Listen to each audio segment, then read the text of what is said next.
If the band is ready, ladies and gentlemen, if you'll please rise, face the flag in the north end zone as the Triton High School Marching Trojan Band honors America with the playing of our national anthem.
Good evening, ladies and gentlemen, and welcome to another year of Triton football. A couple of firsts going on this year. We got a new head coach. Yeah, taking over the program is Ron Brown. Ron's been an assistant here for about 5 years or so. Brought in under former coach Eunice, which is actually 2 coaches ago now. But it's great to have Rodney back on the staff, working with Coach Brown to help ease the transition. And it seems so far so good. Best thing Ron Brown's done so far, before they've even played a snap of football this season, is he's got the numbers way up in the program. He certainly does, and you know what? It's good. If you got numbers, that means you got guys that can take a break. Yeah, you can go. You can play some guys only one way this season. Doesn't have to be Ironman football out there necessarily, which is something that should benefit the Trojans. We've seen that so much the last few seasons, especially just with Coach Johns. He just wasn't able to get kids out and into the program enough to where he could rest some guys. So hopefully we'll see that benefit the Trojans tonight.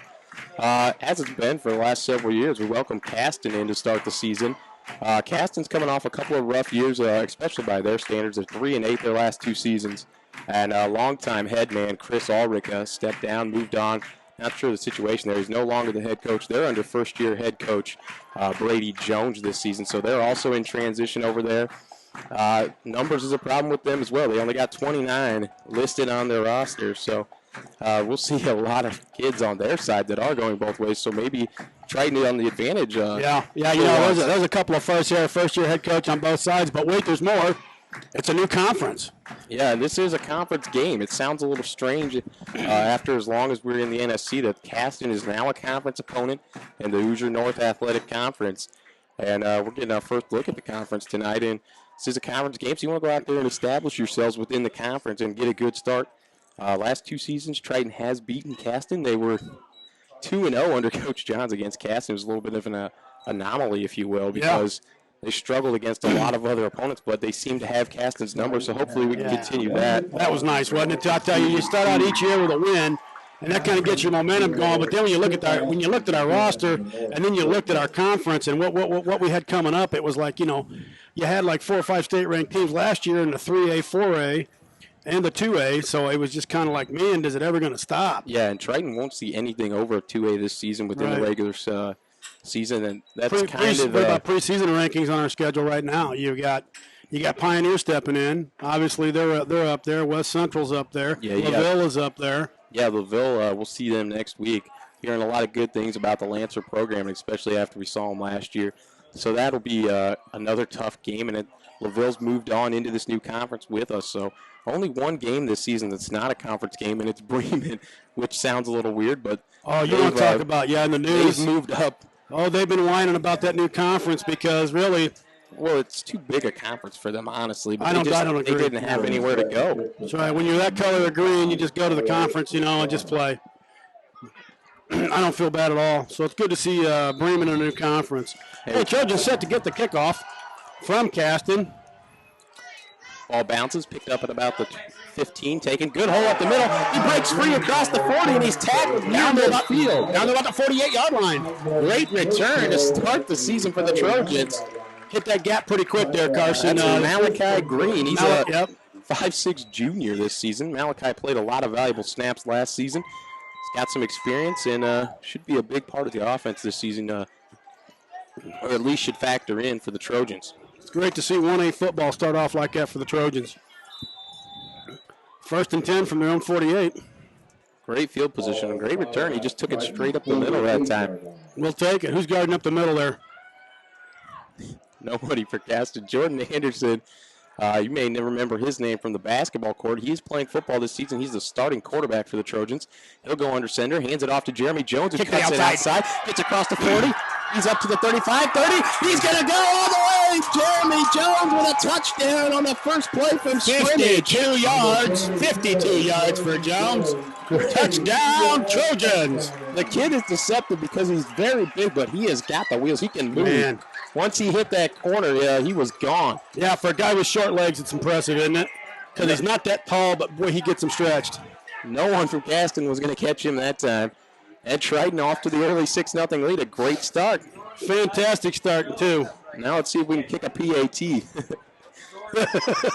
Well, historically for the Trojans,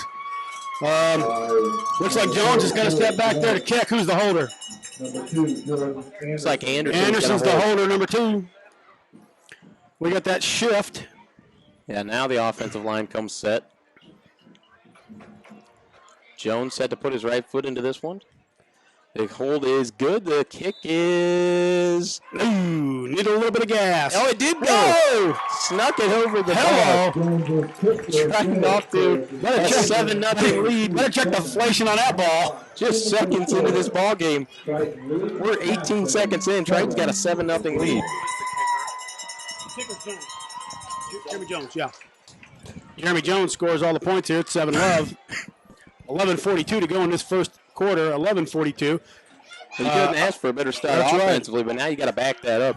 Caston's got some real playmakers over there from last season. A guy you're going to keep an eye on is number 11, Braden Jellison. The guy can move. He's a great playmaker on that, especially on the offensive side of the ball for them. Other coaches for Triton, Ron Brown, obviously the varsity coach, first year. Rodney Eunice steps in as the offensive coordinator. Matt Arvison, the wrestling coach, steps in as a defensive coordinator. Ron and Matt are both wrestling coaches. Jeremy May steps in as a head JV coach. Lee Bragg, JV co-defensive coordinator. Jason Thompson, JV co-defensive coordinator. Paul Walker, head of football operations. Yeah, he told us that's a glorified name for the stat guy. I like that, head of football operations for Paul Walker. Triton will kick it off from their own 45. It looks like Jeremy Jones will handle the kickoff duties as well. Jones set to put this one in the air. He will run to it, put his right foot into it. It's a nice line drive kick, picked up at about the 15. Taking it right up the middle is Caston and dropped at about the 33. Snyder. James Snyder, the freshman, steps up and just puts a hat on him. Like seeing that kind of hit. 5'10", 150. That's right, 5'10", $150. Decent return that time for Braden Jellison. Lays the wood on that guy. Caston's going to set up shop at about the 33, maybe 32. Yeah, Jellison 6'3", 190. He's a senior. They're going to put it on the 33 to be 1st and 10. Caston from their own. Let's check this defense 33. out. Looks like a 4-3 defense. Ball spotted at the Well, let's see. Let's wait till they get set here. Yep. Nope. Triton all over it in the backfield. Jellison able to plow forward for about 2-yard gain. 4-down lineman for the Trojans.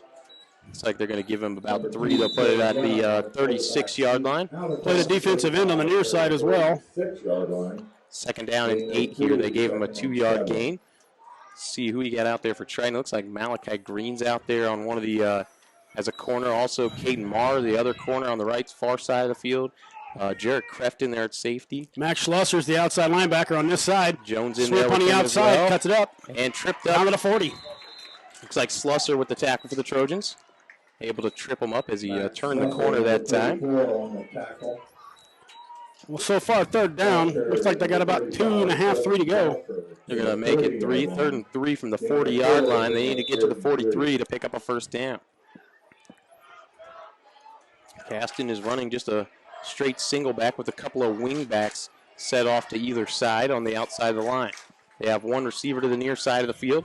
Handoff is to Jellison. He runs up the middle, breaks a few tackles. First down. First down, Caston. He's still on his feet as he approaches midfield, and they'll put him down at about the 49-yard line. It's first down yardage, a good, strong run from Braden Jellison. Yeah, playing grab and get the ball, and the guy's a little bit stronger than you thought, so knock him down, guys. Looks like his game's changed a little from last season. Not so much flash to it, just more get downfield for Jellison.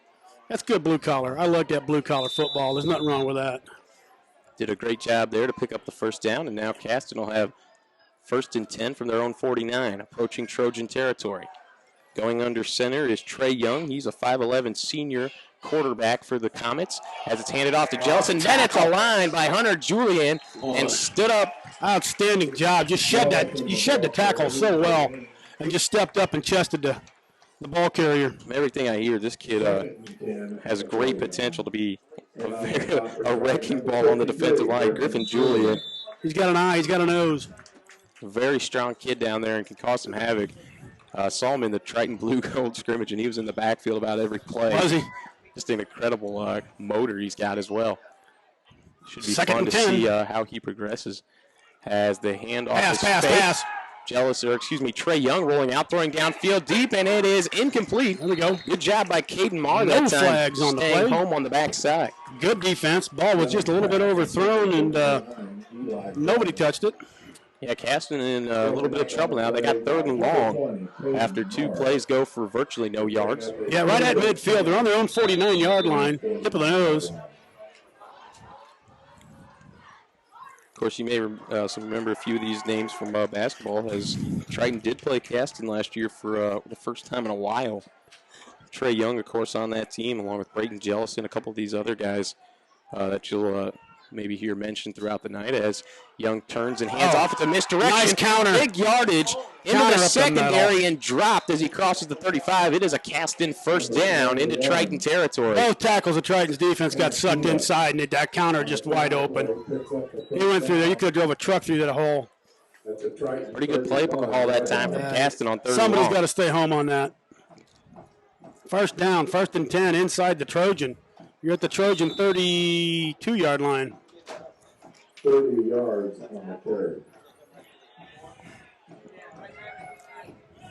That's Josh Slone down there anchoring the defensive line this season for the Trojans. Josh Slone is a 5'9", 280-pound senior. Pass again. We're going to pass again. We like the pass. This time he's got his man in the flats for a first down. Another first down. Big gain there. Looks like a gain of about 14. It is another Caston first down as they continue to move the ball down the field. They like that pass. He was going across his arm, too, so it's across his body throwing to the left side or the far side. Yeah, of the field. with the young quarterback, you may not like that play so much, but Trey Young with some experience, the senior quarterback, able to handle that play and get it out there to Chase Howells. Howells, a 6'1", junior, listed at 162 pounds. Did a good job. Josh Sloan comes out of the game. Looks like Adam Stevens in there now for the Trojans. 1st and 10 for Caston. Ball at the 19-yard line, so they're in the red zone here. And stuffed right at the line that time. Maybe a gain of a few. 2, 3. To the 16-yard line. They'll give them 3. Gain of 3, 2nd and 7. He's 2nd down and 7 for Caston as they continue to move the ball down the field here, trying to answer that opening drive score for the Trojans. I think Triton's looking pretty fresh, though. Playing hard. Not giving up the big play yet, like Caston did on that Triton's first play. Triton scrambling a little defensively here as Young goes under center, sends a man in motion. He'll pitch it to the motion man as he heads over the right side, and he will pick up a few. We'll see where they spot him. Look like 3 or 4 more yards for Caston. 35, Yeah, be 3rd and short. 3rd and 2. Like 3rd and a long 2 here for Caston. We can call that 3 if you want. That's right on the 2.5. That's pretty close. They got the 3 up there on the scoreboard, so we'll call it 3rd and 3 here, deep inside the Trojan territory here. Ball is on the 17-yard line there. No, the 12.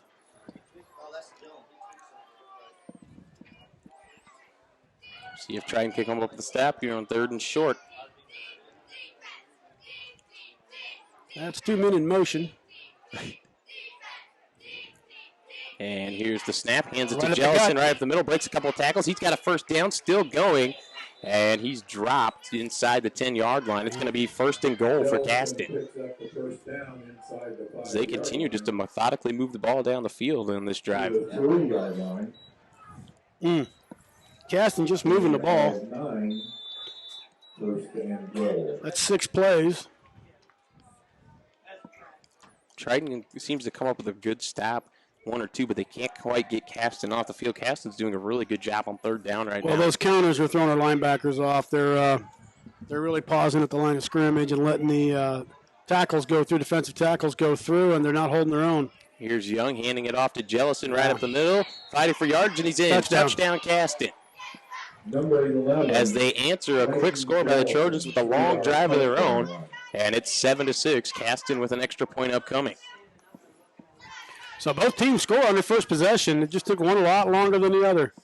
Now it's going to be about who can tighten up defensively. Neither team looked too sharp defensively on their first possessions. Let's see a couple Krefts on this. Let's see a couple Krefts on this roster. Young Braden Kreft, the junior, 6 foot, 230. And Caston will do the same thing as they shift their line over. Exact same shift. Maybe a little bit different there on the corner. Young to hold, and the kick is partially blocked, and it's going to be a little short. A little blocked. 7-6 Triton.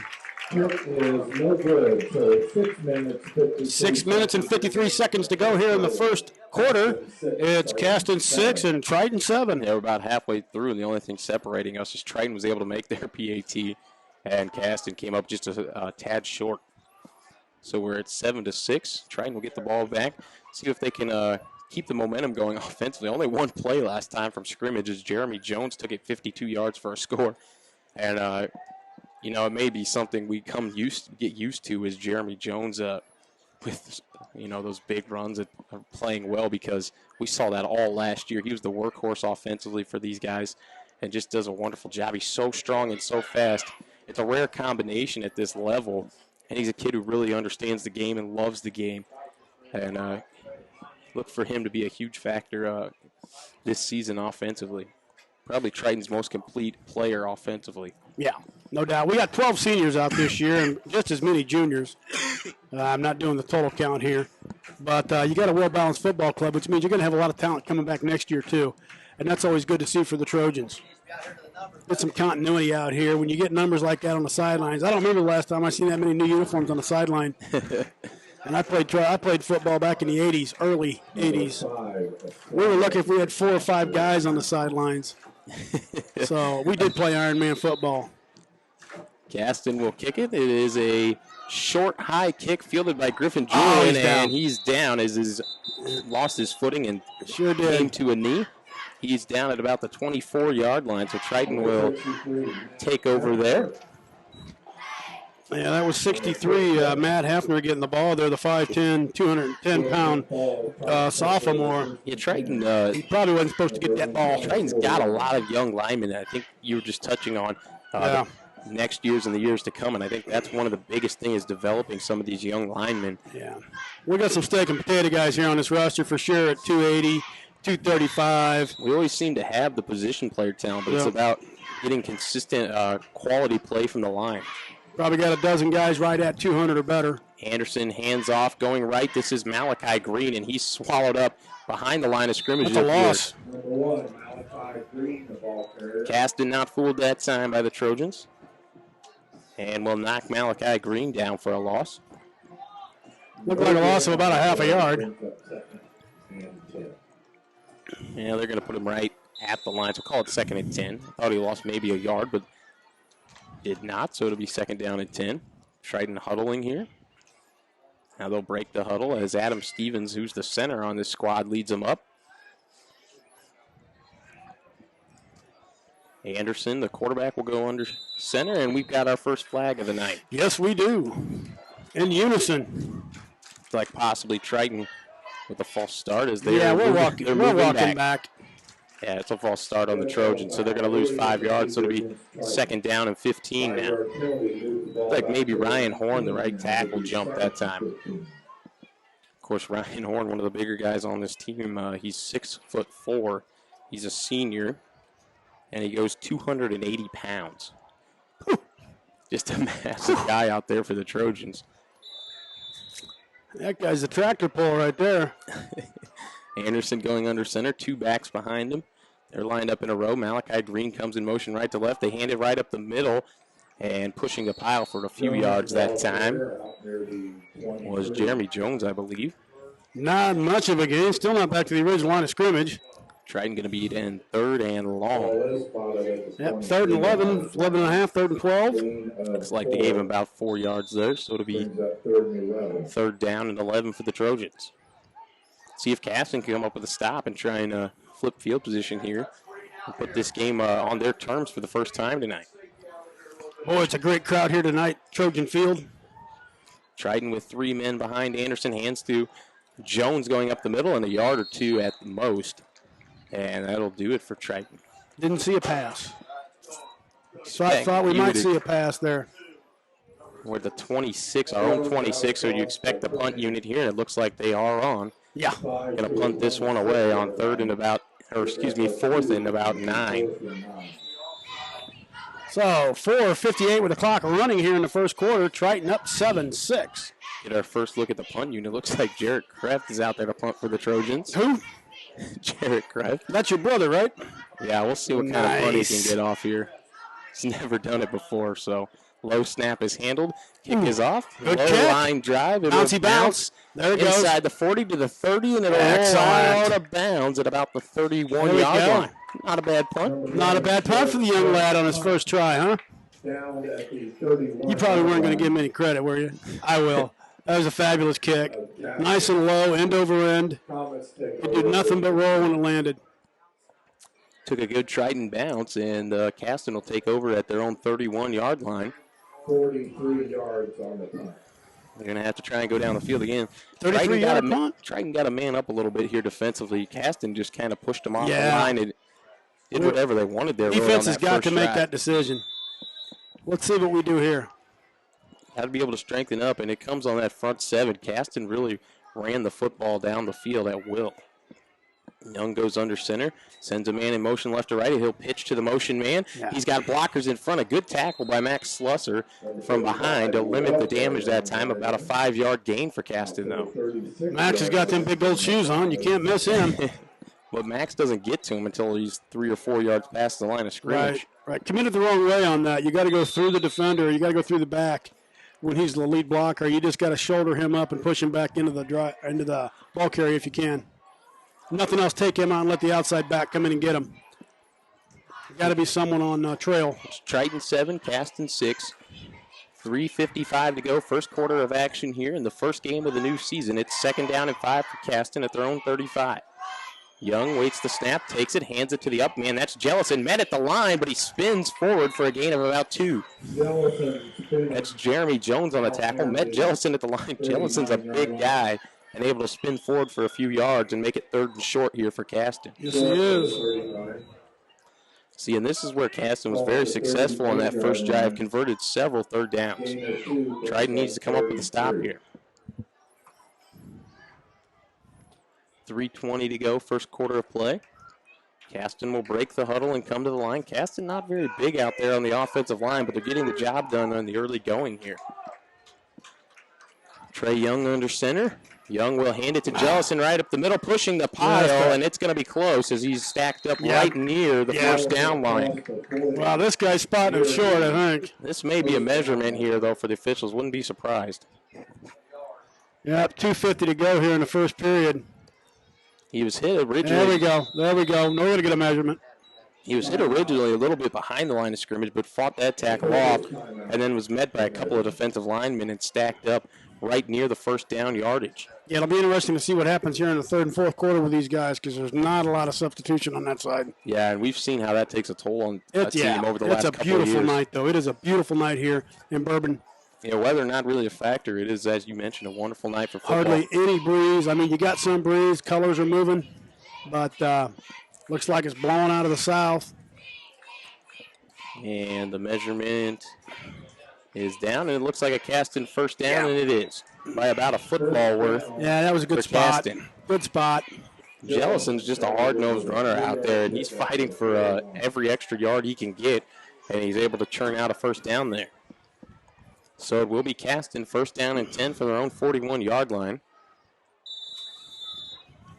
Triton needs to come Clock up. winds, 2:46. Triton needs to come up with a big defensive play here. Yeah, we need to cause a turnover. There's no doubt about it. Jellison's going to get tired being the workhorse here, but these kids are young and resilient. Trey Young up to the line for Caston.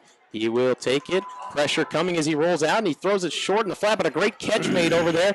First down yardage as he's out into Triton territory to the Caston 45-yard line. Coming up with another play that time for Caston was Emasquita. Ephraim Emasquita, number 21. He's a 5'9 sophomore. I'm sure I murdered that. I apologize. Oh, Carson. You talking about the ball carrier? Yeah. Let me try it. Let me see if I can do the translation here. Oh, no, you got it. Yep. So Caston with the first down. A mosquito. Think of a mosquito, a mosquito.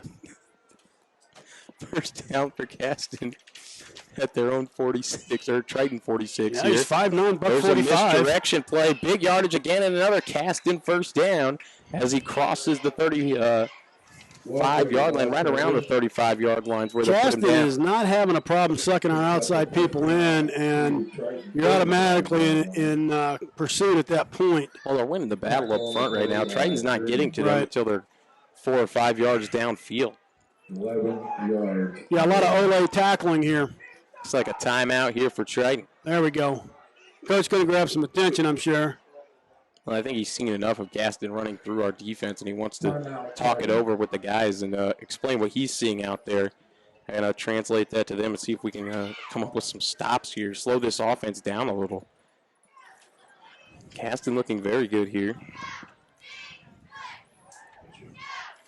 Offensively, at least, as they. Yeah, let's look at some of our sponsors here for the Triton Athletics. Just really appreciate that. Girls varsity volleyball is on. Varsity cross country. Hey, go Trojans. The Bourbon Original. Bourbon Street Pizza. Subway Eat Fresh right next to it. Open later for all home basketball and football games tonight. I got coupons in the flyer here in the program. Also, Hardesty Press, TCU. Thank you for your support of Trojan Athletics.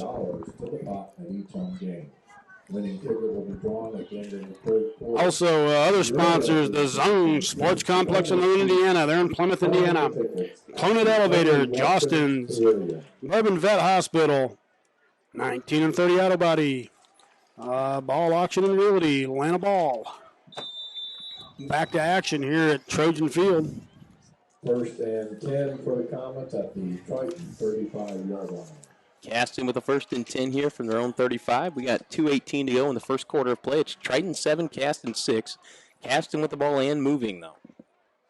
Man in motion right to Young. Young hands off to Jellison now up the middle, and he goes for good yardage again right up the middle before Jeremy Jones able to corral him for the Trojans. Yeah, he's well in control of that offensive line there and just absolutely not getting stopped behind. Trojan defense is not penetrating well. Another good gain for Caston. It's a 6-yard pickup on first down as it's now 2nd down and 4 for the Comets. Yeah, not that we don't have the ability to do it. We just haven't figured out how yet. First game of the year, just trying to get things clicking here with your first-year coach.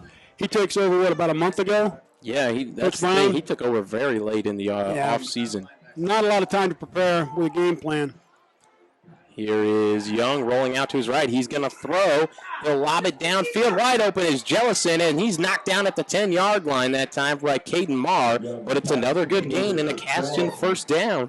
And it may be first and goal here for Caston. Yeah, great job by Caston just to get that ball out there with no pressure. When Trey Young's been asked to throw the ball, he's done a great job of finding his men, not making the difficult passes, just moving the offense down the field. They're on the 11-yard line, the Trojan 11. So it'll be first and 10 from Caston at the 11. The Triton 11. See if Triton can come up with a stop here. Trey Young will march the Comets up to the line. He will go under center with a single back behind him. That is Braden Jellison. They've got a couple of wings on both sides. Jellison sends a man in motion right to left, pitches it to him. Going outside is Amsquita, and he is wrapped up after a gain of about 3 or 4 again. How you say that kid's name? Amakita. How you say it, Amakita? Sweep left. To the 8-yard line. Amasquita with the carry. Got that verified from the Caston folks. Don't want any hate mail from moms and dads, don't you know? But you can catch me on Twitter at Bulldozer83. It is a 3-yard gain there for Caston, and now they're in 2nd and 7 as Young goes under center. Young will hand to Jellison right up the middle. Nice Great play trip. that time. Made by number 76. I think that's Tristan Young, and it It is. was. A 5'10", 215-pound sophomore. He just grabbed a hold of that ankle and wouldn't let him go. Took him down right at the line of scrimmage. A great play from the youngster that time for Triton. And now Caston in 3rd and long here. That's a great wrestling move, by the way. 3rd and 7. They haven't faced many of these 3rd and longs, just one. Nope, that's it. That's the quarter, man. We're at zeros. And they will have that when we come back to or when we start the 2nd quarter. Caston has done a good job of moving the ball down the field, but Triton's still holding that lead. As it's taken Caston a while to move the ball, maybe the reason why. They seem to be in control offensively there. On the other end of the spectrum, Triton with one good drive offensively. Took one play for Jeremy Jones to go 52 yards for Triton's score. And then they had 1 3-and-out. So we've seen both sides of the spectrum for Triton offensively in the early going. Hopefully we can find a little more consistency offensively here in the 2nd quarter. Overall, can't complain too much. First game of the season, as you mentioned, still trying to get things figured out, and we got a lead after the 1st quarter. And a big chance to start the 2nd quarter here if we can come up with a stop. I got to tell you, it's really nice to not see their heads hanging. Trojans got their heads up. They don't look tired. They're hustling in and out, getting back and forth to the defensive and offensive huddles. So I think, like you mentioned, they're just trying to kind of figure out what Caston wants to do against them right now defensively, and they're waiting to adjust to that, still trying to adjust to that. Well, they've got that counter on the inside going fabulously well. Yeah. I don't know how many yards they've got off that counter going up the middle, but they've done a great job with it. Well, and that's kind of been their go-to in 3rd and long situations. Might look out for that here defensively for Triton. They've already pulled it twice on us in 3rd and long situations. Also, Braden Jellison doing a good job getting yards when he rolls out and throws. So you got to look out for those two there. Triton is back on the field defensively. They're ready to go. And now Caston will start to head down to the other side of the field. Caston, of course, is in 3rd and 7 here at the 8-yard line. Big play in the early going here. Triton needing a stop. Caston wanting to punch it in here and take their first lead of the contest.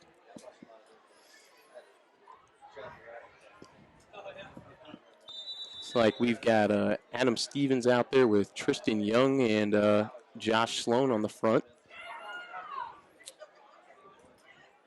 It's like Kreft, Marr, and Malachi Greene making up the secondary. Linebackers in there are Jeremy Jones. You've got Nick Harker in there as well and a few others. As it's handed off to Jellison going right, and Triton's all over it. A short game, but it's not going to be first down yardage for Caston. As it goes over the left side of Trojans defense, right side blocking there for Caston. Ball is spotted. Yeah, 4th down and 4th and 5. I mean, for Caston, what are you doing here? I don't think you got enough foot to kick it, but maybe you do. You got to go for it. After that PAT attempt, we're taking a timeout. I think you're definitely going for it here. Well, we're going to take a timeout here for Caston and just trying to check things out, get a gut feel for how we're going. Put on the magic shoe and give it a kick. 11:33 to go. Just underway 2nd quarter of play. It's Triton 7 and Caston 6 with a big 4th and 5 upcoming here. Triton trying to come up with a stop. Make it 4th and 4 from the 5 for Caston. 13 juniors on the roster this year for the Trojans. 12 seniors, 13 juniors. I don't know how many of them are first-year players for varsity football. Several first-year players out there, but I mean, that's what Coach Brown is trying to do, is just get kids into the program, and it seemed to work pretty well for him. He did a great job of using his existing players to recruit the other guys and say, hey, we need you out there, just kids they knew at the school and guys they knew could perform well for the Trojans, and they got several of those kids out, surprisingly, which hasn't been the case in the past, and as you mentioned, it should pay dividends for the program. Caston back out there now. Eunice out there hollering. Eunice out there hollering signals for the defense. Caston comes up to the line. Trey Young will go under center. Braden Jellison directly behind him. They'll send one man wide to the right. They've got those two wing backs set outside their tackles on the right and the left. Now they'll send the man in motion from right to left. They'll fake the pitch. They hand it the misdirection. And it works again, and it is a touchdown for Caston.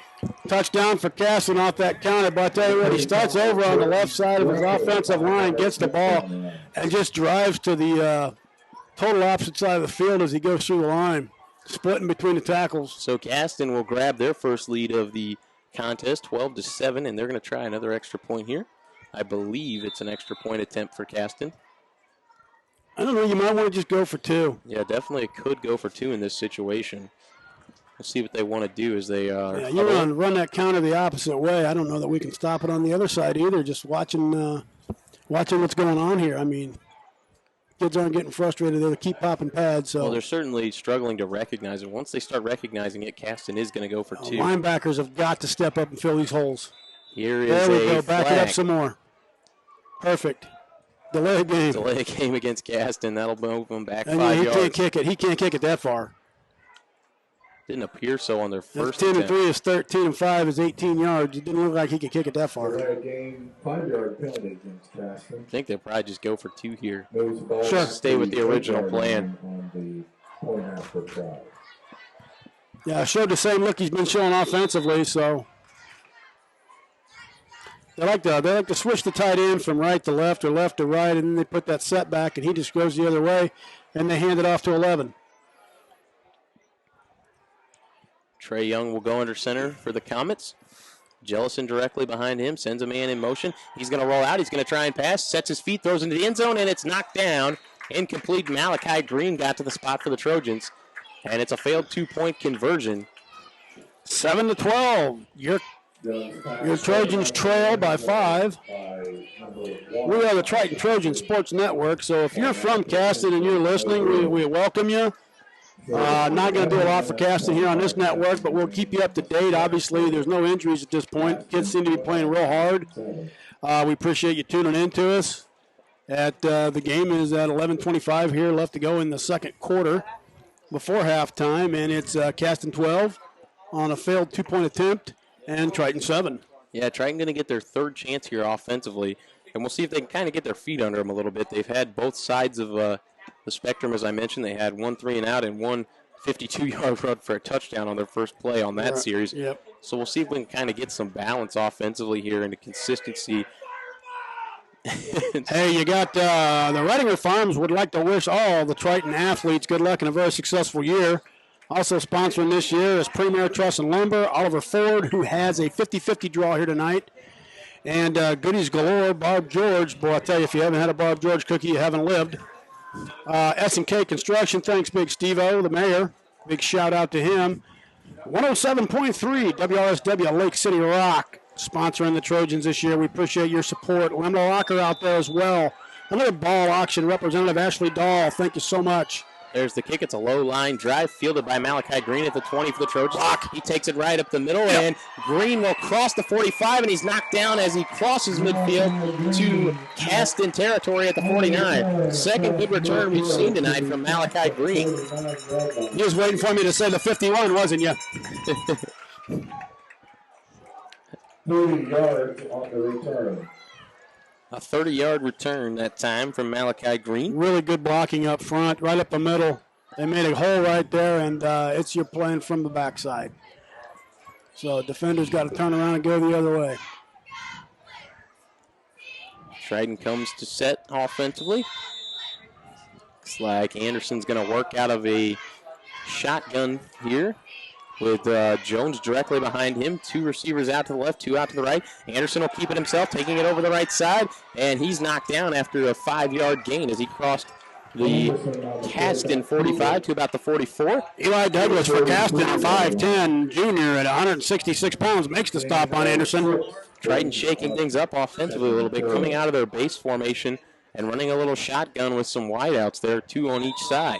Well, I'll tell you what, on the right side of this line, you've got number 72, Ryan Horne, a 6'4 senior at 280 pounds.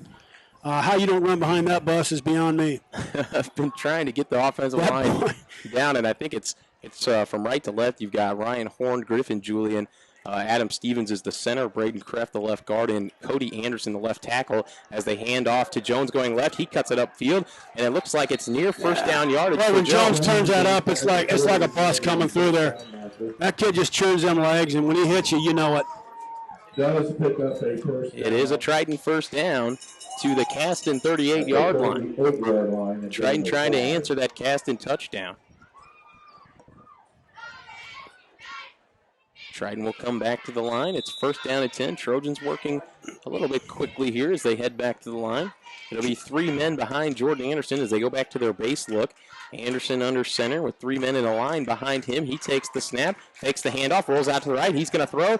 Nobody home. He's going to now try and run and salvage some yards on the play as he's knocked down as he crosses about the 35. Good play from Jordan Anderson, though, to tuck that ball and run. Caston with good coverage downfield. Little gang tackle. Minuteman, 6'3", 220 senior for Caston gets on the play along with a couple others.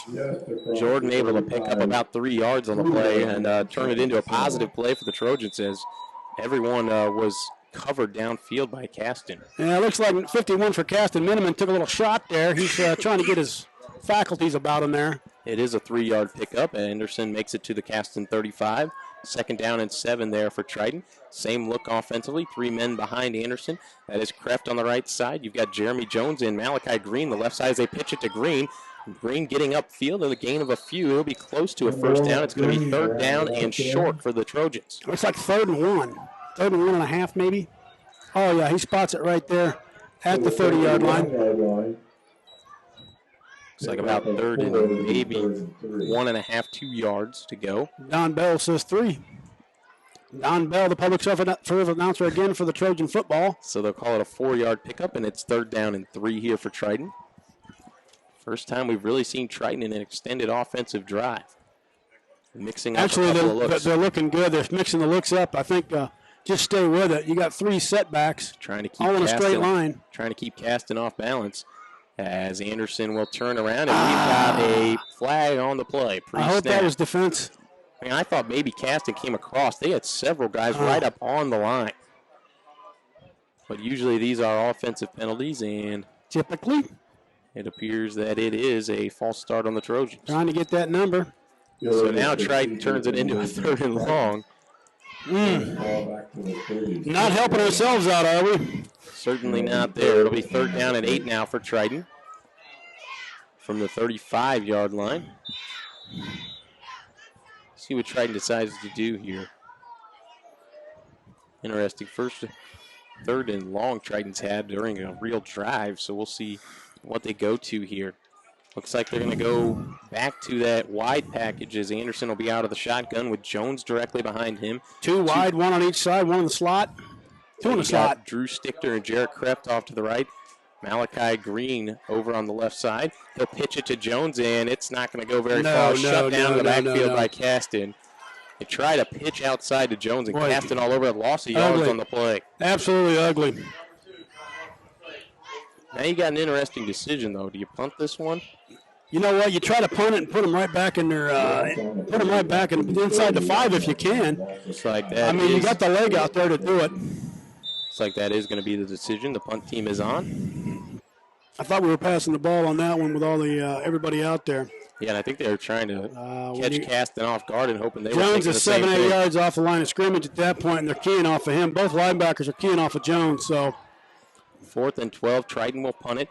Nice snap handled by Kreft. Gets off a short punt that will take a Triton bounce and roll inside the 20 down to about the 14-yard line or so.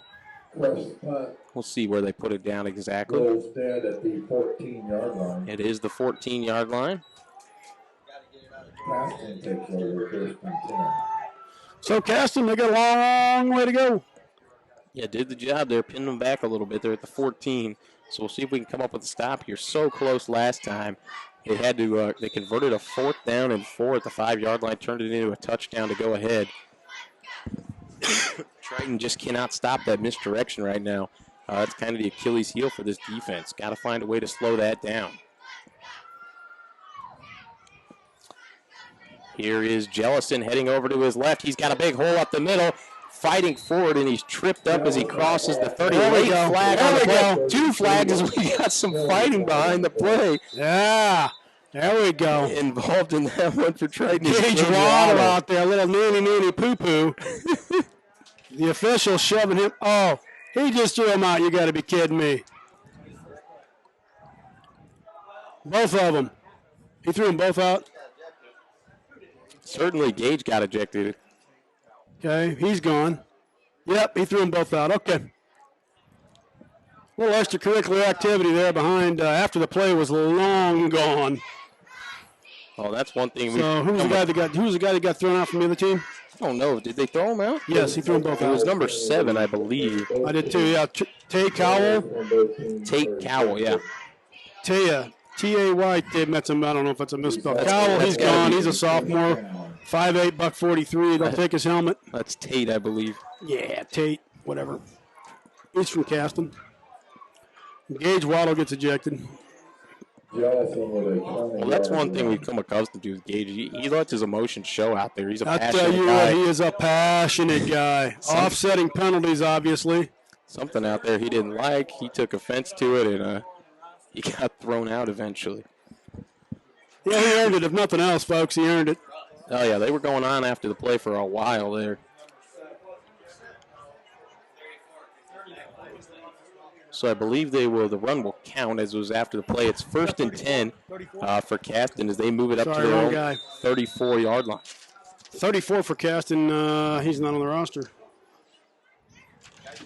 Maybe they switch numbers. Here's Young, sends a man in motion. Triton in the backfield, but he gets the pitch away. It's going to go for positive yardage over the right side. It's a gain of about 5 or 6 over there for Caston. That's number 35, Colton Welker. Yep, things getting a little chippy out here in Bourbon. Sun setting. Well, I think maybe Triton's just frustrated with the way they're playing right now. Not playing particularly well, especially on the defensive side of the football, and it's maybe getting to them a little bit. Could be. Could easily be. I think they know they should be playing better and that they're better than what they're playing right now. Hey, does he have to sit out the next game? I don't know the rule. Does he have to sit out the next game? No, we don't know yet. We'll find out. Here's Young going under center. Jellison behind him. He'll send in right and left. He's going to roll out to his right. Throws it down the field, and it's intercepted. Drew Stichter. Stichter comes away with the ball. There's a flag. Late flag. I believe the interception should count. That was a late flag. Can't take that away. Rolled out to his right, and Stichter stayed home that time and came up with a big play defensively for the Trojans.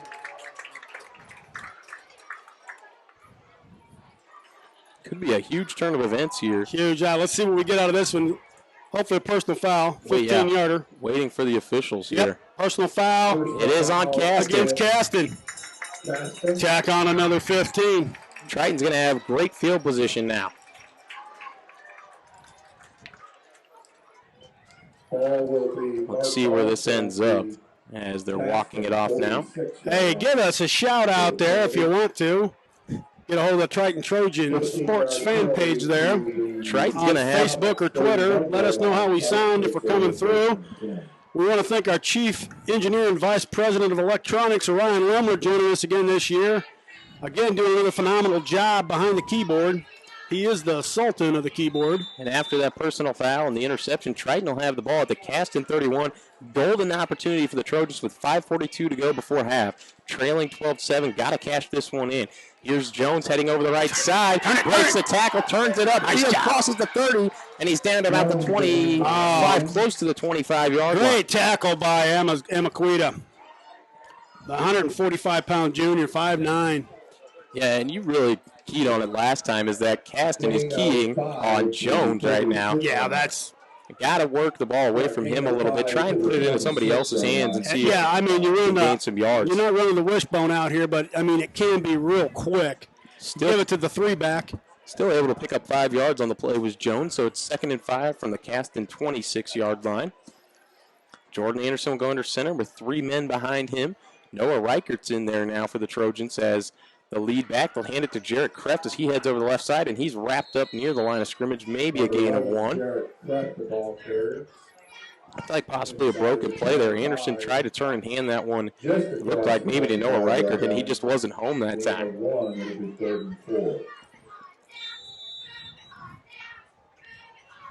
We still up there, Coach? Triton will have it in 3rd and short. It'll be 3rd and 4 here for the Trojans on the Caston 24-yard line. See what Triton dials up. Jeremy Jones not in the ball game. 3 men behind Jordan Anderson.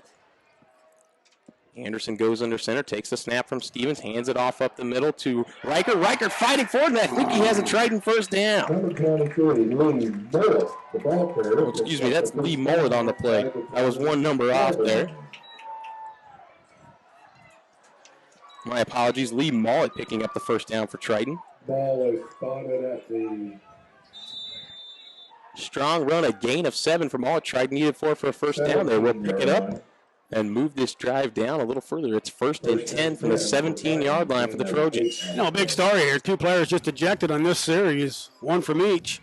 And Trojans are driving the ball. Next play, just a personal foul. Here's Anderson going under center. Anderson fakes the ball. He'll keep it himself. Takes it over the left side. Trying to turn it upfield across the 10. 5, and he's knocked out as he crosses right around the 5-yard line. We'll see exactly where they put him down. It is a Triton first down. Oh, yeah. Inside the 5. 1st and goal.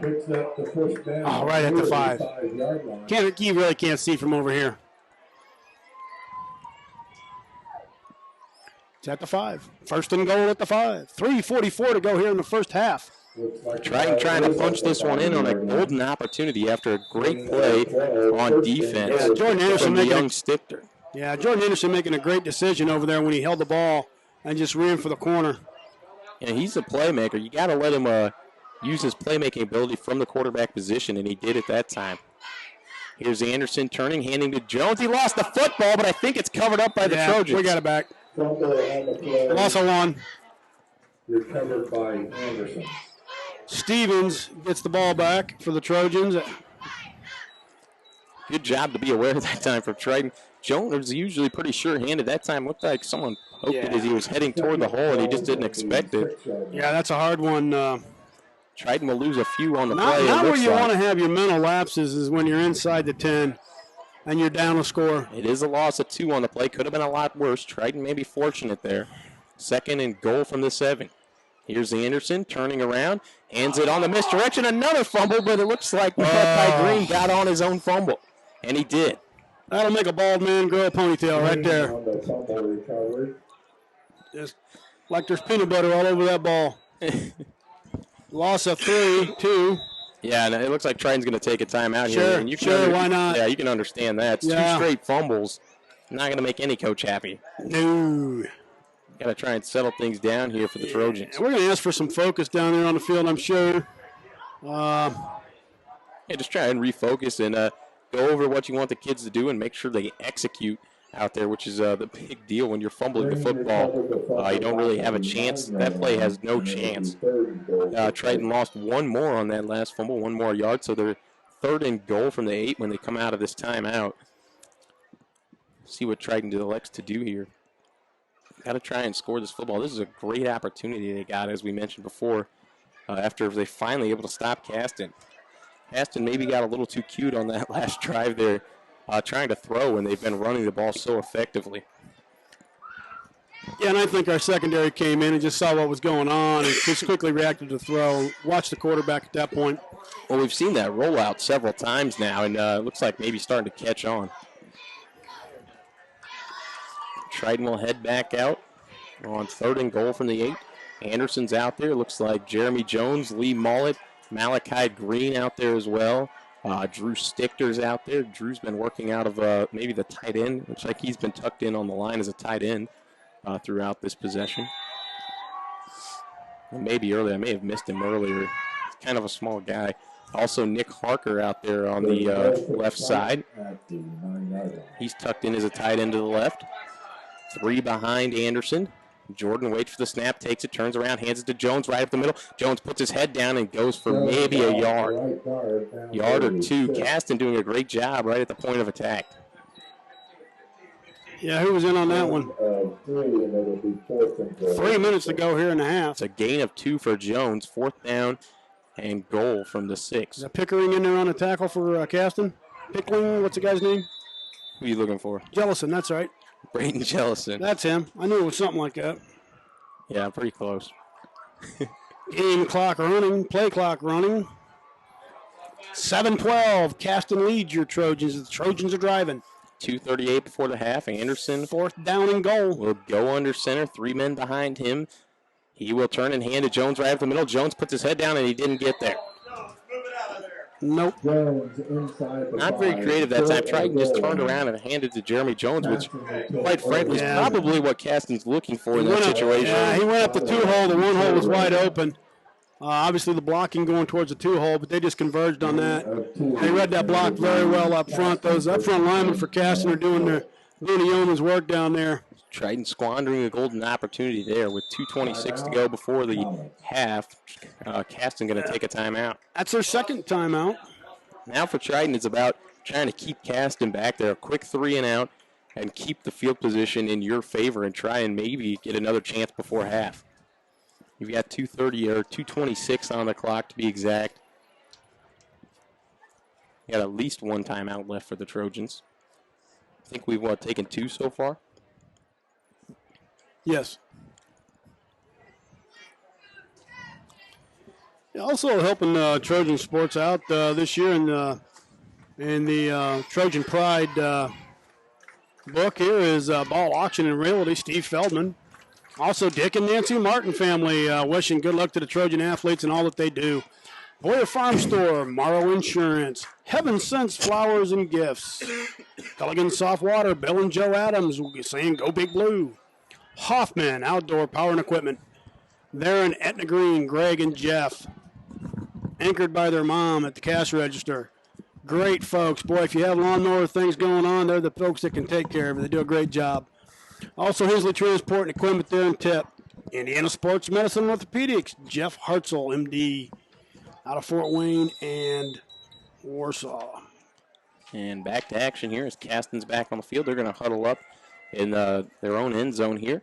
It's like Triton's got out there on the defensive line. Tristan Young on the right side there. You got Adam Stevens, Josh Slone right up the middle, and maybe Griffin Julian on the left side. Young turns around and hands it off right up the middle, and a gain of a couple there by Braden Jellison. Pretty good bread and butter there. Jellison a lot like Jones. Really the workhorse offensively for Caston as Jones is for the Trojans. Yeah, Jellison. Jellison, 6'3", 190 senior, D-back and a running back, and he is definitely their workhorse. There's no doubt about it. It is a gain of 1 for Caston, so it'll be 2nd down and 9. Ball's on the 5-yard line. After Caston came up with a huge stop on downs against the Trojans. Caston will set 1 man wide to the left. They've got those 2 wing backs set just wide of the offensive line on both sides. And Jellison behind Trey Young, who goes under center. Young hands it to Jellison. Jellison with a hole up the middle, and he will rumble across the 15 up near the 20-yard line. It's going to be a Caston 1st down. Well, yeah, back judge or the line judge got in the way of that one. He about got mauled. Ball is spotted at the 19. Run for 14 yards on the 1st down. It'll be 1st and 10 for Caston at the 19-yard line. 1:30 left to go in the half. Yeah, and Caston's just letting that clock run. They want the play clock to run down to almost nothing, it looks like. We'll see, though. 1:25 to go here in the half. They lead 12-7. Ball's on the 19. They're 19. Here's Trey Young going under center. He'll send a man in motion from right to left. Turns around, rolls out. He's going to try and throw. Pressure coming. He fires down the field. He's got a man. 1st down. Lost the football as he went out of bounds, and I think it's got to be an incomplete pass, doesn't it? Or are they going to say he fumbled out of bounds?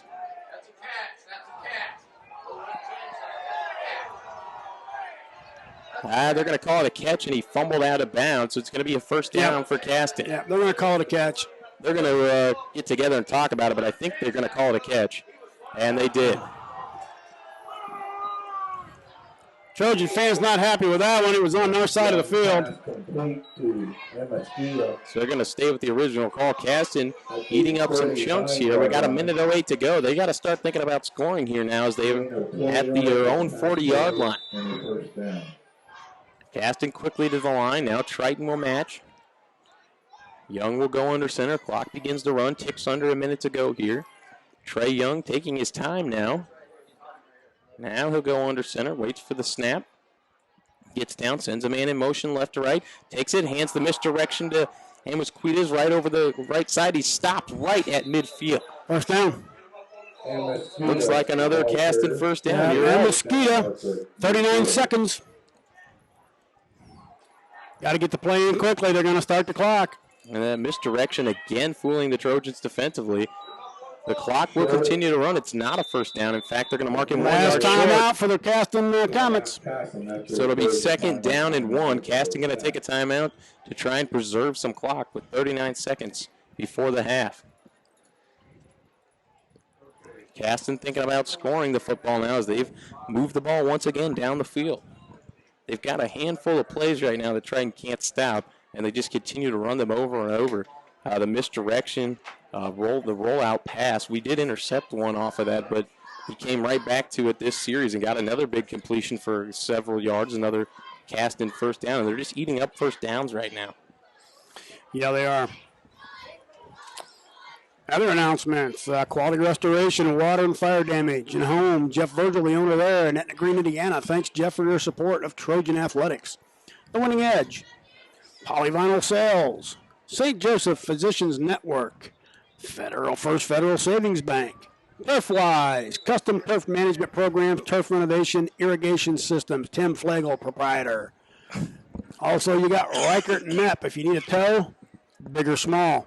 They got that jingle going over there on a couple radio stations. Kind of sticks in your head. Reichert Nepp towing. Trojans back to the line. Ready to defend here against the Comets. It's 2nd down and 1 from the 49-yard line. Triton needs a stop here before halftime. They can't afford a score for Caston if they want to keep this one a one-score game heading into halftime. Caston will get the ball out of the half, I believe. Triton did receive the opening kickoff as Young drops to throw, fires over the right side, and it's short and incomplete. Does stop the clock, however. Not a lot of pressure on that quarterback, though. Missed his man. He had some time. Was looking for Eli Douglas. Would have been a marginal gain, but would have been a first down. 36 seconds is where the clock stops. It'll be 3rd down and 1 at the 49 for Caston. Yeah, you got 36 seconds to go here on the clock. Play clock down to 15.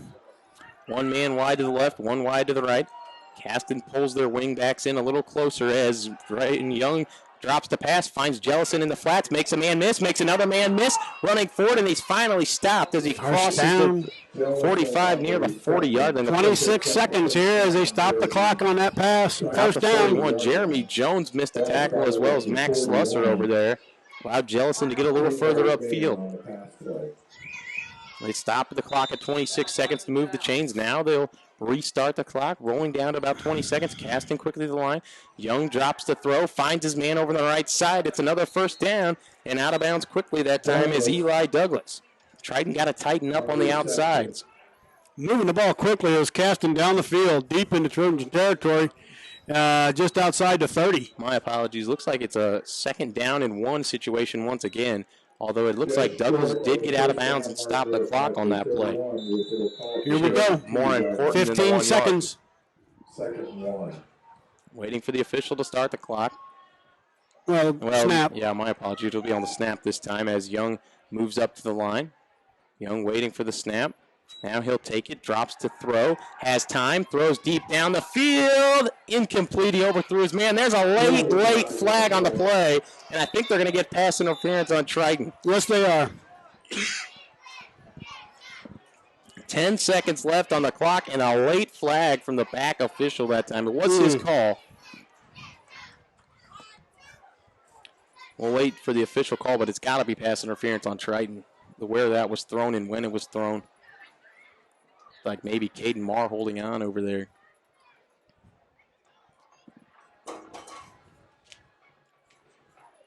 Pass interference against Triton. It is pass interference on Triton, and that'll move Caston into scoring position. They've moved the ball very quickly on this possession, been very efficient offensively.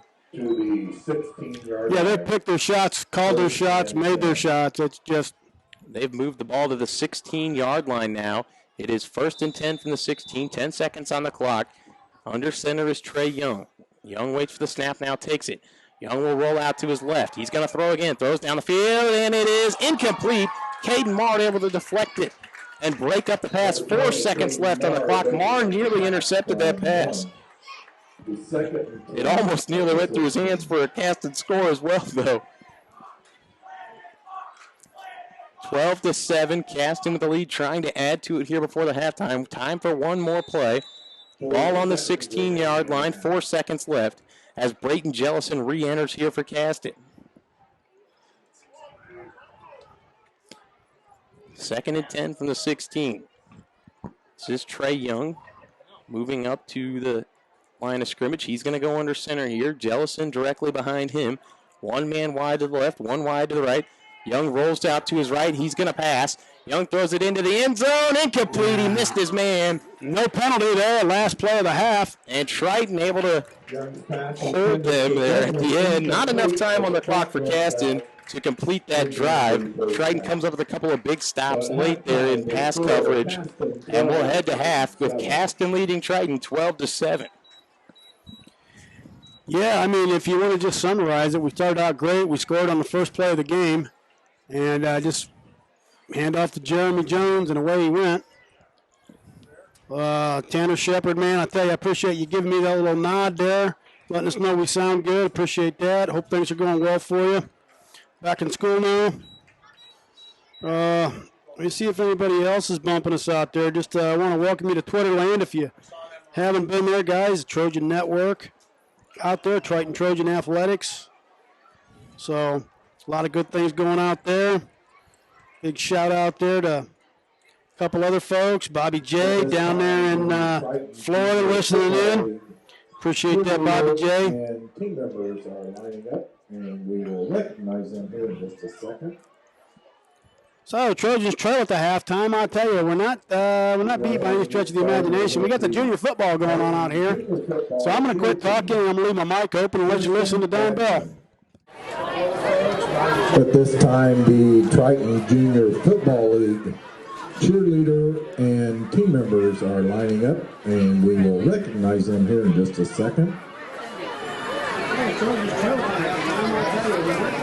We'll go ahead and get started with the Triton Junior Football cheer team. Kirsten Gagnon, Shade Trent, Sydney Scarberry, Lucy Cormican, Michaela Boyne, Cheyenne Young, Maya Damron, Emma Tobolsky, Kylie Cripps, Layla Barker, and Samantha Kanajewski. Now for the lower league football players. Number 2, Grant Watkins. Number 3, Hayden Castro. Number 4, Isaac Quintana. Number 5, Connor Stetzel. Number 7, Cole Shively. Number 8, Dannon Titus. Number 10, Owen Barker. Number 14, Brady Snyder. Number 15, Dylan Westifer. Number 19, Jamin Sebastian. Number 21, Shane Aberger. Number 22, Amari Snyder. Number 24, Anthony Shue. Number 26, Zephaniah Metler. Number 27, Juan Leon. Number 28, Benjamin McFarland. Number 29, Wyatt Davis. Number 30, Joseph Obermeyer. Number 31, Logan Meeks. Number 33, Brady Shue. Number 37, Sean Young. Number 38, Logan Baker. Number 39, Jaden Obermeyer. Number 41, Cohen Hensley. Number 47, Vincent Duff. Number 50, Pierce Brookins. And number 85, James Dawson. Coaches for the lower league, Travis Snyder, Brian Obermeyer, Chad Young, Brian Long, Tony Shue, and Tom Aberger. Now for the players of the upper league. Number 11, Dominic Smith. Number 13, Braden Watkins. Number 16, Lucas Vargo. Number 17, Bruce Johnson. Number 20, Dakota Poisel. Number 23, Donovan Cara. Number 25, Evan Briles. Number 32, Trey Shue. Number 34, Ethan Howell. Number 51, Landon Limler. Number 52, Joshua Limler. Number 55, Joshua Mullet. Number 60, Cameron Shively. Number 63, Braxton Clark. Number 64, Trent Conley. Number 75, Jacob Larison. Number 88, Austin Kanajewski. Number 99, Dylan Cottrell. And the coaches, Johnny Watkins, Tim Shively, and Jason Limler. Let's give them a big round of applause.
All right. Hey, big shout out to everybody following us on Twitter and watching the live stream here.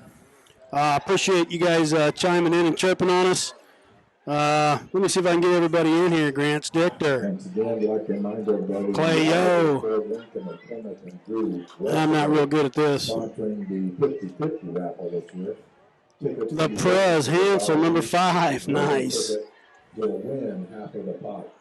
Oh, boy. Nick Kindig, Trojan Athletics, Grant Stichter, Matt Landis, and Clay Yeo. Thanks, guys, for the nod. Appreciate it. Glad we're coming through loud and clear. We're having a great time here in Bourbon. Hopefully you guys can sit back and listen to the Trojan win here in the second half with 23 seconds left. I was about to say we could be doing a little bit better if we were winning this contest. Certainly had our chances there in the first. Had a great chance to score off of Drew Stichter interception. Took it down the field, had 2 plays inside their 5, and just couldn't get it done. And then defensively really struggling against that counter they've been running against us. Just can't seem to recognize it. And also Trey Young, the senior quarterback for Caston, doing a really good job. When he's asked to throw the ball, he's been very accurate, very good with his decisions, and very quick. Triton really hasn't had time to pressure him. Got that internal clock working well tonight. Looks like Caston will receive the second half kickoff. So Triton's going to be on defense first. Got to try and come up with a stop. Try and set the tone here in the second half. Stops were hard to come by in that first half, although Caston only managed 12 points. They moved the ball up and down the field pretty well. Jeremy Jones will handle the kickoff duties here for the Trojans. Number 44. Hey, another local score here. John Glenn leads Rochester 20-14 at the half. And they passed along Plymouth 14, Bremen nothing at the early second half. Here's Jones. Jeremy will get his right foot into it. It's a low kick, bounces at around the 35, rolls to the 30 where it'll be downed as the player for Caston could not keep on his feet. That was Xavier Florida. Keep going, buddy. And you got it, Cuss. Come on, man. Well, I was just laughing. His name is spelled Florida. Well, I'm going to call him Florida. That's who it is. It's a guy from Caston, right? Florida. It's probably Florida, man. It's I couldn't imagine his name being Florida, so. Yeah, Xavier Florida. 5'9", 152-pound sophomore, junior. Yeah. So Caston will take the ball. First and 10 from their own 31-yard line. Just getting underway here in the second half. Cool evening out tonight. Yeah, starting to cool off a little bit as the sun's starting to go down in the sky a little bit. This is Young under center. Sends a man in motion left to right. Hands off to Jellison up the middle, and he's dropped by Jones after a gain of about 2. Jeremy Jones figured that one out that time, was not fooled. But it is a gain of about 3 for Caston on the play. Jellison he's, that young man's an all-day sucker for 3 yards.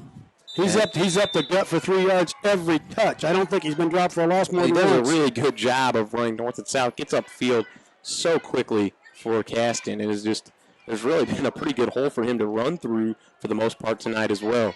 Caston doing a good job up front. This is Young going under center once again. Shifts and overbalances his line to the left. Sends a man in motion left to the right.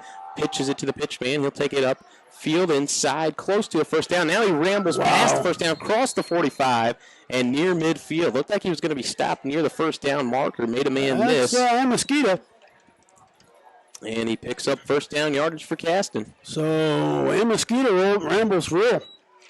He's hard to pick up coming through that line, guys, because he's a short guy, 5'9". Caston's doing a pretty good job. They've ran a lot of the same plays, but they're doing a good job of mixing them up and picking the right time to run the right play. Kept the Triton defense off balance just enough tonight. Ball will be spotted at the 46-yard line, just shy of the 47. It'll be first and 10 for Caston from there. Young sends a man in motion. He'll hand it off right up the middle to Jellison, and Triton all over at that time. Jellison falls forward for maybe 1 yard on the play. Looked like Adam Stevens there on the stop for the Trojans, and he comes up limping just a little bit. Looks like he's going to try and walk that one off, but he may be replaced. And who's that going in the game? Number 60. Come on. Braden Kreft. There you go. Who's he? That's my brother. There you go. First-year football player on the varsity level. Caston will come to the line in second down and long. See if we can key on young Braden here defensively.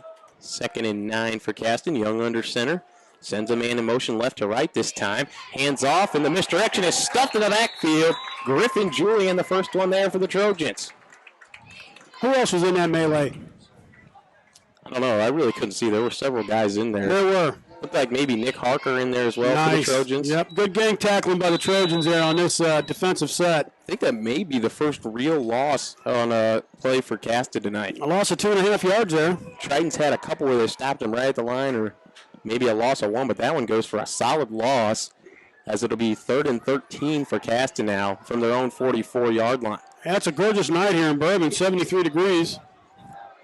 Here's Young working quickly, rolls out his left foot, coming, and they got you gotta be kidding me. And it is incomplete, maybe intercepted. Oh, no good, no good. Incomplete. We wrap him in the backfield and don't pull his legs down.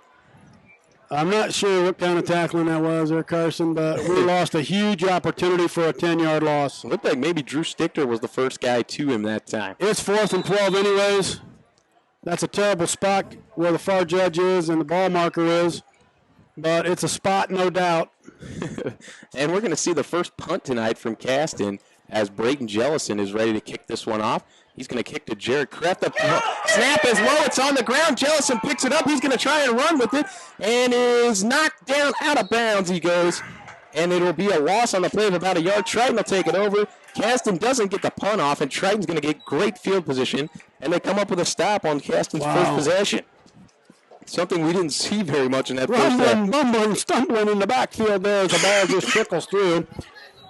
He looked like that guy from the Yankees. I was afraid Jellison was going to come up with one of those miracle plays and turn that into a first down. Yeah, he just laid that right through his legs, and I think he's coaching the Dodgers now, isn't he? Who's that? The guy from the Yankees let the ball trickle through and didn't make it to the playoffs. I don't know who we're referring to. Oh, no. Okay, sports enthusiast, who was it? I got a guy over here that knows. I thought you were talking about Buckner, but I wasn't real sure because I'm pretty sure Buckner's not coaching the Dodgers. He's coaching somewhere.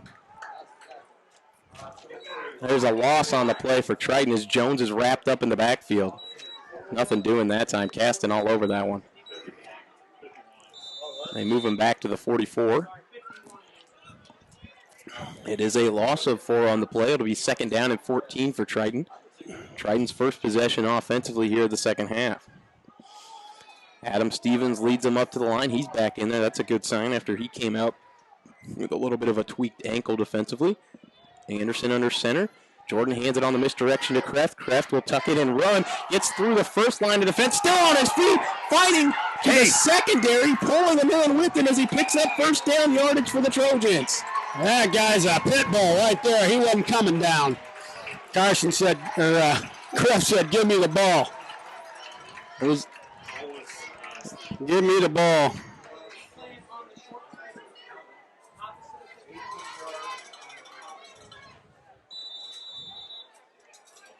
First down yardage for the Trojans to the 26. It is 1st and 10 on the 26 now after a great run for first down yardage for the Trojans. Triton will set up with those 3 men in a line behind Anderson, who goes under center. No wide receivers in there. 2 tight ends tucked in on the right and the left. Anderson turns around, hands to Jones up the middle. Jones pushes a blocker, fights his way forward, close to first down yardage. Looks like a gain of about 8 for the Trojans. Really good offensive set to spoil the Trojans here in the second half as Kreft and Jones just digging in. And they're actually going to give him a first down, just enough for the first down. It's hard to see from this angle, but they did pick up first down yardage to the 15. It's a gain of 11. It'll be 1st and 10 from the 15. Spangy 007, how you doing tonight? Thanks for chiming in. Well, welcome to Trojan Athletics. 7:40 to go, 3rd quarter of action. It's Caston 12, Triton 7. Triton is on the move, however. Same set offensively. Anderson turns, rolls out to his right, looks to throw, fires one toward the end zone, and in and out of the hands of Stichter, incomplete. Just couldn't quite haul that one in. Triton had him fooled on the play and nearly turned it into a touchdown. We had plenty of time. He could have baked the cake back there. Plenty of time back there. It was a great job by the offensive line just holding their blocks. Not holding their blocks. 2nd down and 10 for Triton. at the 15. Buckner played for the Mets. Buckner played for the Mets? Yeah, not the Yankees. See, you threw me off. Well, that's what you got to do sometimes when you're the color guy. Confuse me? Yeah. 3 setbacks for the Trojans. Anderson in the center, kicks to the middle back, kicks outside to Jones. Jones is driving, got 2 guys hanging on him. Gets a gain of about 1, maybe 2. Pretty good job that time by Caston to string it out defensively and bring down Jones. Getting 2 Jones is one thing, bringing him down is another, and they did a good job of both that time. They did. It took 2 guys this time, so they're going to give him 3 on that play. We'll take it. 3rd down and 7 after the failed pass and the Jones run. Triton's going to go out of that shotgun that they used just briefly in the first half. 2 men wide to the left, 2 wide to the right. It's Harker and Greene on the right. Kreft and Stichter set to the right. Anderson's going to try and run himself up the middle. He'll pick up a few yards, but not first down yardage for the Trojans. Well, there's some new uniforms out there for Caston, giving the guys a break on the sidelines, it looks like. Triton really just taking advantage of that up the gut. We're definitely running inside the tackles on these. Just like a gain of about 4 for the Trojans. Make it 3 and call it 4th down and 4. That's a short 4, closer to 3 it looks like on the sticks. Triton. Yeah, it's 4th and doable. Yeah, as expected, Triton will go for it. Yeah, you got to go for it here, guys. I mean, you're down 5 points. You're going to score 6, up 1, kick the field goal. Anderson. 14-12 at that point. Anderson goes under center, turns it in, will run it himself over the left side. He's got blocking, turns it upfield, touchdown, Triton! Jordan Anderson takes it over the left side himself and scores. No flags on the play. Triton back out front, 13-12. I couldn't have called that one any better. Certainly looked like he was going to hand it to Jeremy Jones and then just took off with it himself. And Triton puts together a good stop on their first defensive possession of the second half and then a good drive for a score. What you need coming out of the half. Great start of the second half for Triton. They're going to go for the extra point here. Jeremy Jones, who made his first attempt of the season in the first half. Oh, he chipped paint on the bar. I mean, there was... He will try again. Yeah, we really didn't think he had that one, but he just ran 52 yards. This time he should be fresh. Anderson muffed the snap. He's going to pick it up, try and roll out to the left, and he's thrown down behind the line at about the 15. So Triton fails on the extra point attempt. Yeah, miserably. But they do grab the lead with that touchdown at 13-12 as Caston's failed twice on trying to put up points after touchdown. They got 66 out there on the field, and they got no clue who the guy is. He's not listed, so. He made the stop for Caston. Yeah, 66, whoever you are. Good job. Yep. Busted play. Exactly 6 minutes remaining here in the third quarter of action. Triton has moved back out front, 13-12. 13-12. Turning into a pretty good contest, really, out there. I don't like them close, Carson. I want to pull away. We'll see. We got a good start going here. We'll see if we can put another good defensive series together. Struggled in the first half. Caston came out, picked up a quick first down. He thought, oh no, here we go again. And then Triton turned it on a little bit, stepped it up defensively, and got him off the field. Yep, doing a good job. Penn leads Valpo at the half, 13-love. Of course, Penn, I think, ranked, number 3 in 6A? Yeah, they're up there in the 6. This will be Adam Stevens this time going to kick it off for the Trojans. The center and defensive tackle also going to try his hand at kicking, apparently. I don't think Hoosier North Athletic Conference has a Twitter page or a Twitter site. And we've got something miss here as the official comes in. Now the back officials getting together. We had the tee. The tee was still on the field from the previous kick, I believe. Yeah, need the kicking tee off there for the PAT. And now I think we're ready to go. Getting set to kick for Triton, number 50, Adam Stevens. Stevens will run up to the ball, puts his right foot into it. It's a short, high kick that will bounce and picked up and fielded at the 25, running forward and dropped at about the 40. Pretty good return that time for Caston. Miss Amos-Kita on the return that time. He'll take over at the 40, trying to answer that Triton score. Triton trying to shut him down.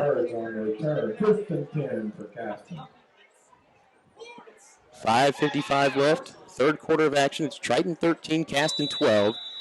Caston with the football here. 1st and 10 from their own 40-yard line.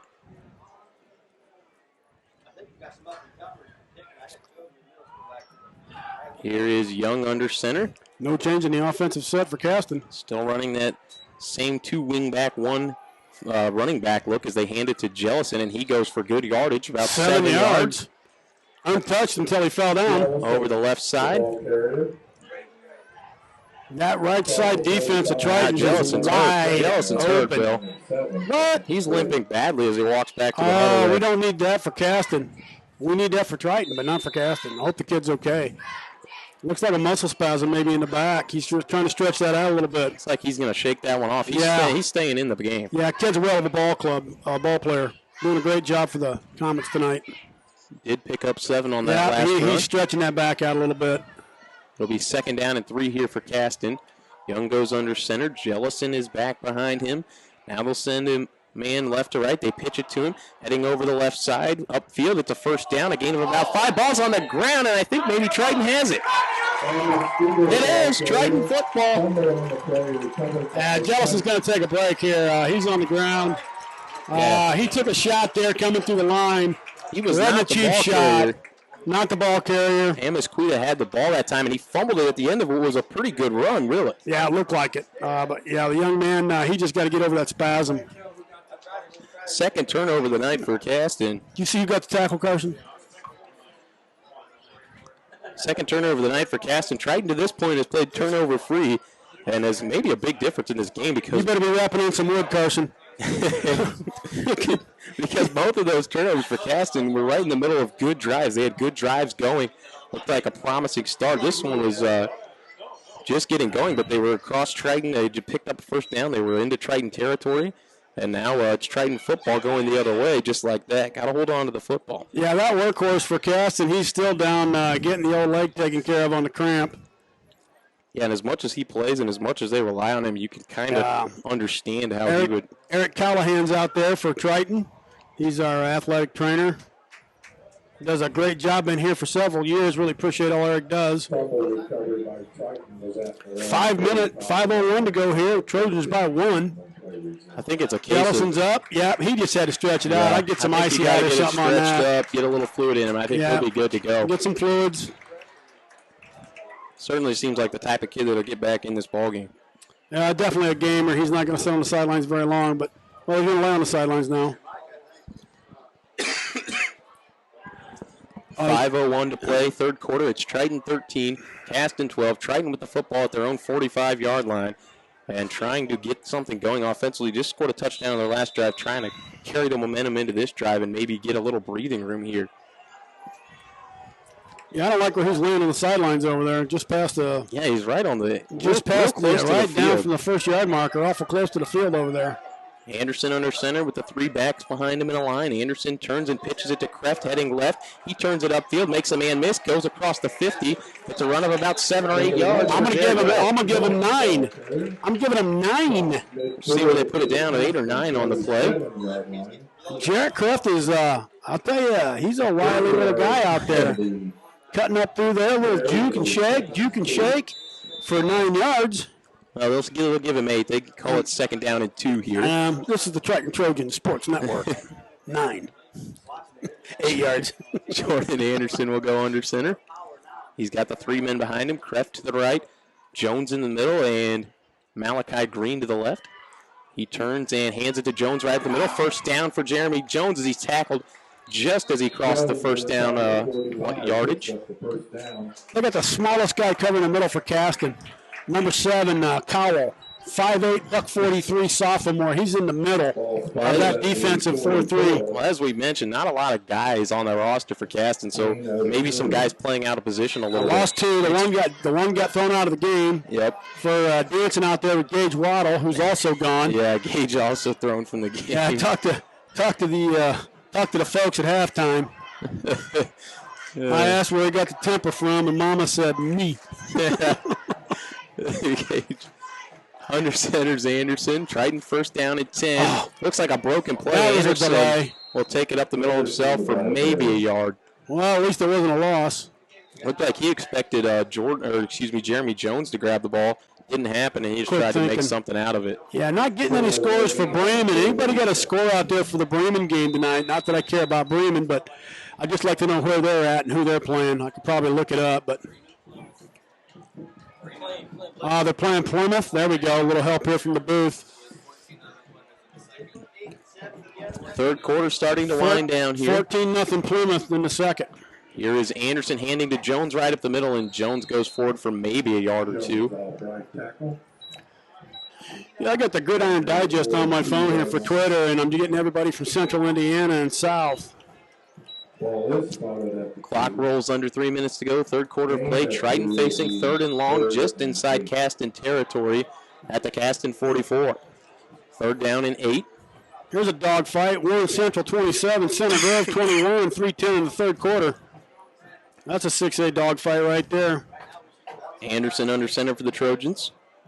Jordan will turn and hand to Malachi Greene going right. Greene tried to cut it outside. Made a man miss. Fighting forward for about 4 or 5 yards. Yeah, stays up and keeps going. Shy of a Trojan first down, however. And Malachi, he's not the biggest pencil in the crayon box either. No, he's not, but he's got a lot of heart, and he's really made himself valuable to this club. A 5'6" junior, $130, and I tell you what, he plays 40 pounds heavier, no doubt. He will hit you when he comes through. Fun to watch, Malachi. No fear at all. 13-12, Triton facing a fourth down. It's 4th and 5 from the Caston 39. Anderson turns and will take it himself. Makes a man miss. Gets outside. Stays on his feet. Across the 30 to the 25, 20, 10, 5. Touchdown, Triton. What a run by Jordan Anderson. Slipped by 2 tackles right there. And Triton, no penalties on the play. Celebration in the end zone, Jordan Anderson. Jordan Anderson just turned what should have been stopped at the line into a 39-yard touchdown run for the Trojans. Incredible play. He made a man miss, got outside, and took it the distance. Some exciting things happening here in B-Town. 19-12. Triton playing a much better second half to this point. We've got 1:47 left in the third quarter. They're going to try another extra point. It is Jones out there once again. Anderson will hold, try and get the snap down. At the half, LaVille 13, West Central 7. Here's the snap. Anderson with a good hold. The kick is on the way, and it is good. Nice. Pretty good kick that time. I just wanted to make sure he kept it inside the left. 20-12, Triton. 1:47 to go in the third. And maybe Caston wearing down a little bit over there with the numbers being an issue. Yeah, I'm not counting them out yet, guys. They're a gritty team over there. With a gritty nature. So Triton that time able to capitalize on a Caston turnover, that fumble, but they had a pretty good drive, a good-looking drive going before they fumbled it. So if they can hold on to the football, maybe they could get something going once again. They've really moved the ball pretty well tonight. Just a couple of turnovers. They had one drive end going into the half. They couldn't get it into the end zone before half. So a couple of bad breaks maybe for Caston if you're looking at it from their perspective. Yeah, it never hurts to have a couple breaks go your way, but, I mean, it's not all about the breaks either. It's what you do with them. Oh, yeah, absolutely. I mean, anything, a couple interceptions, a couple missed keys, you get 20, 25, 30 yards, and it's all in what you do with what happens because nothing's going to go perfect out here. You can slip in the turf. It could be raining. I mean, all kinds of reasons. Adam Stevens will handle the kickoff duties once again for the Trojans. 1:47 to go, third quarter. Triton has jumped ahead 20-12. It's an 8-point lead. It's still a one-possession game. Stevens going to kick the ball. Ball is teed up. Adam will run to it, put his right foot into it. It's a short kick. Picked up at about the 35. Running forward with it near the 45. Triton did get to the man quickly. And it'll be the 44, their own 44 for Caston. Decent field position. Not much on that kick from Adam Stevens that time. Like maybe got under it just a tad much. Yeah, just a little bit. Doesn't have long legs. Adams plays the offensive, defensive line. But, hey, good to see him get a foot into it and at least kick it the right direction. So almost to midfield. See if Trey, the comments. See if Triton could carry some of that offensive momentum over to the defensive side here. Oh, that'd be awesome, wouldn't it? Let's see what we do. 4 down linemen.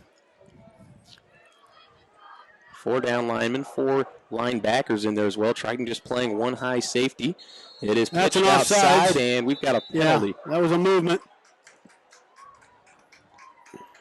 Also, maybe a man down for Triton. No. I think taking a break. And he's up. That's Tristan Young limping just a tad, but I think he's okay. There's another 5. It is a 5-yard false start penalty for the Comets. So they're going to start 1st and 15 now at their own 39-yard line. Move them back a little bit.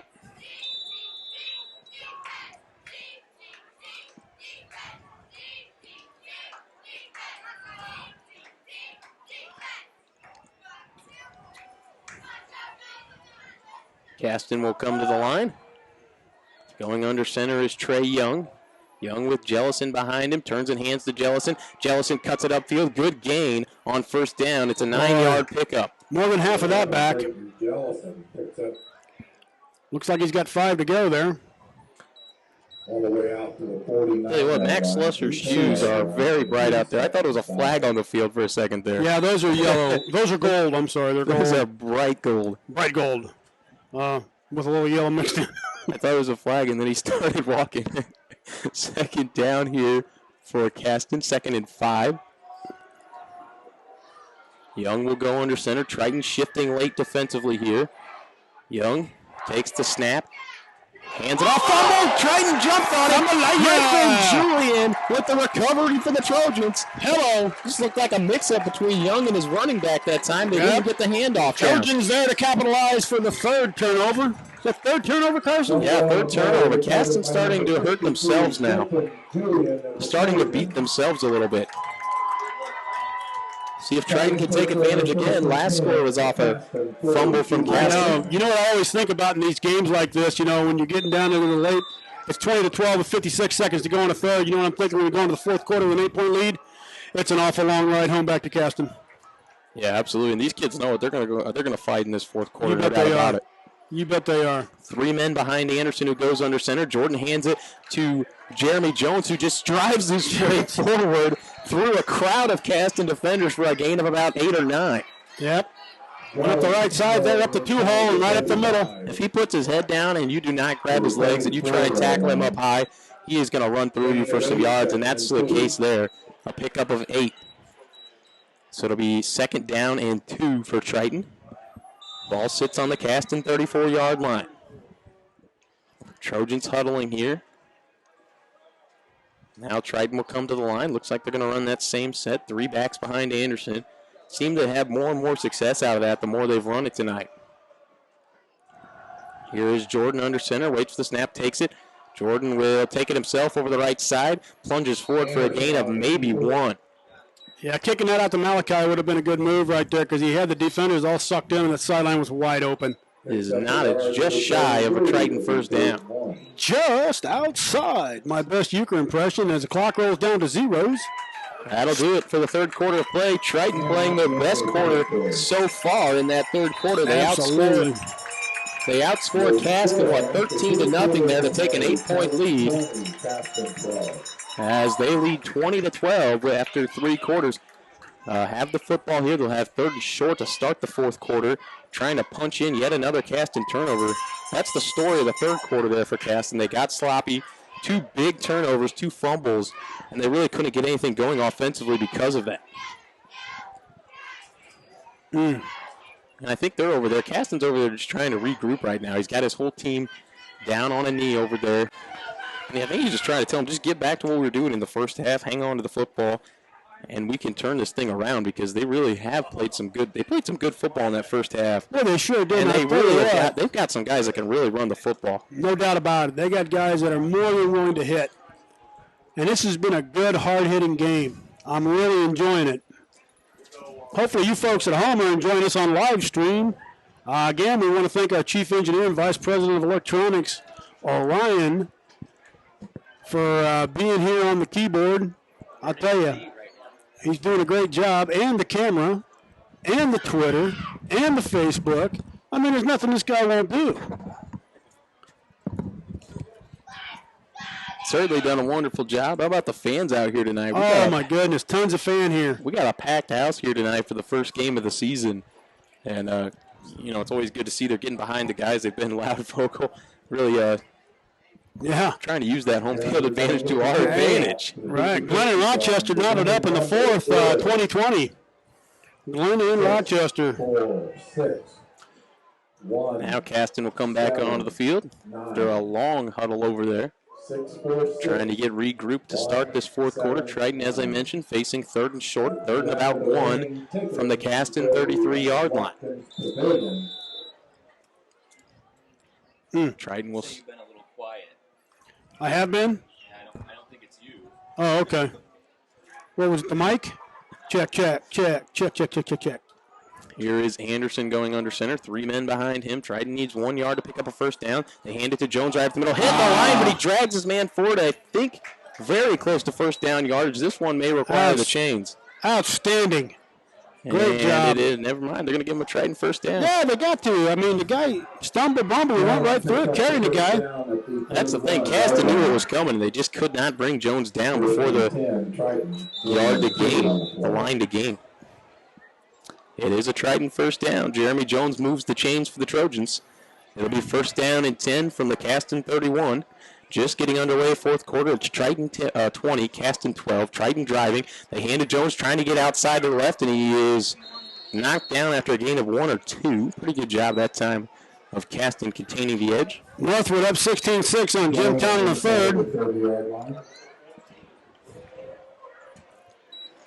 Gain of 1, second 9. Try and get you some other scores here. It's a gain of 1 on that last play for Jeremy Jones. So it will be second down and 9 for the Trojans. Anderson bringing the play in. Triton to the line fairly quickly here. Jordan will go under center. He's got the 3 backs behind him once again. 2 tight ends tucked in on each side, 1 on each side. Anderson drops the pass, pressure coming, and he makes a man. He shakes off the defender in the backfield, turns it upfield, cuts across the field. He's got room. Look at him turn the end zone. Touchdown, Jordan Anderson. Triton. He goes from sack to touchdown. Unbelievable play. Once again by Jordan Anderson, the second of that variety we've seen from him tonight. Absolutely. From ugly to the prom queen. All in one play. That was outstanding effort by Jordan Anderson. He dropped the throw, didn't see the man coming on the backside, shook off the potential defender, and then just took it for a touchdown. Broken play. Got into some open space, made a couple guys miss, and took it all the way. How long of a run was that? Incredible. I think it was about 34 yards, if I'm not mistaken. I thought they were right in that range. Anderson botched the snap here, though, and Caston will grab it. That's Jealous, and he's running the other way. The play is dead, however. He cannot return that. Boy, he saw end zone coming. Cannot advance the play.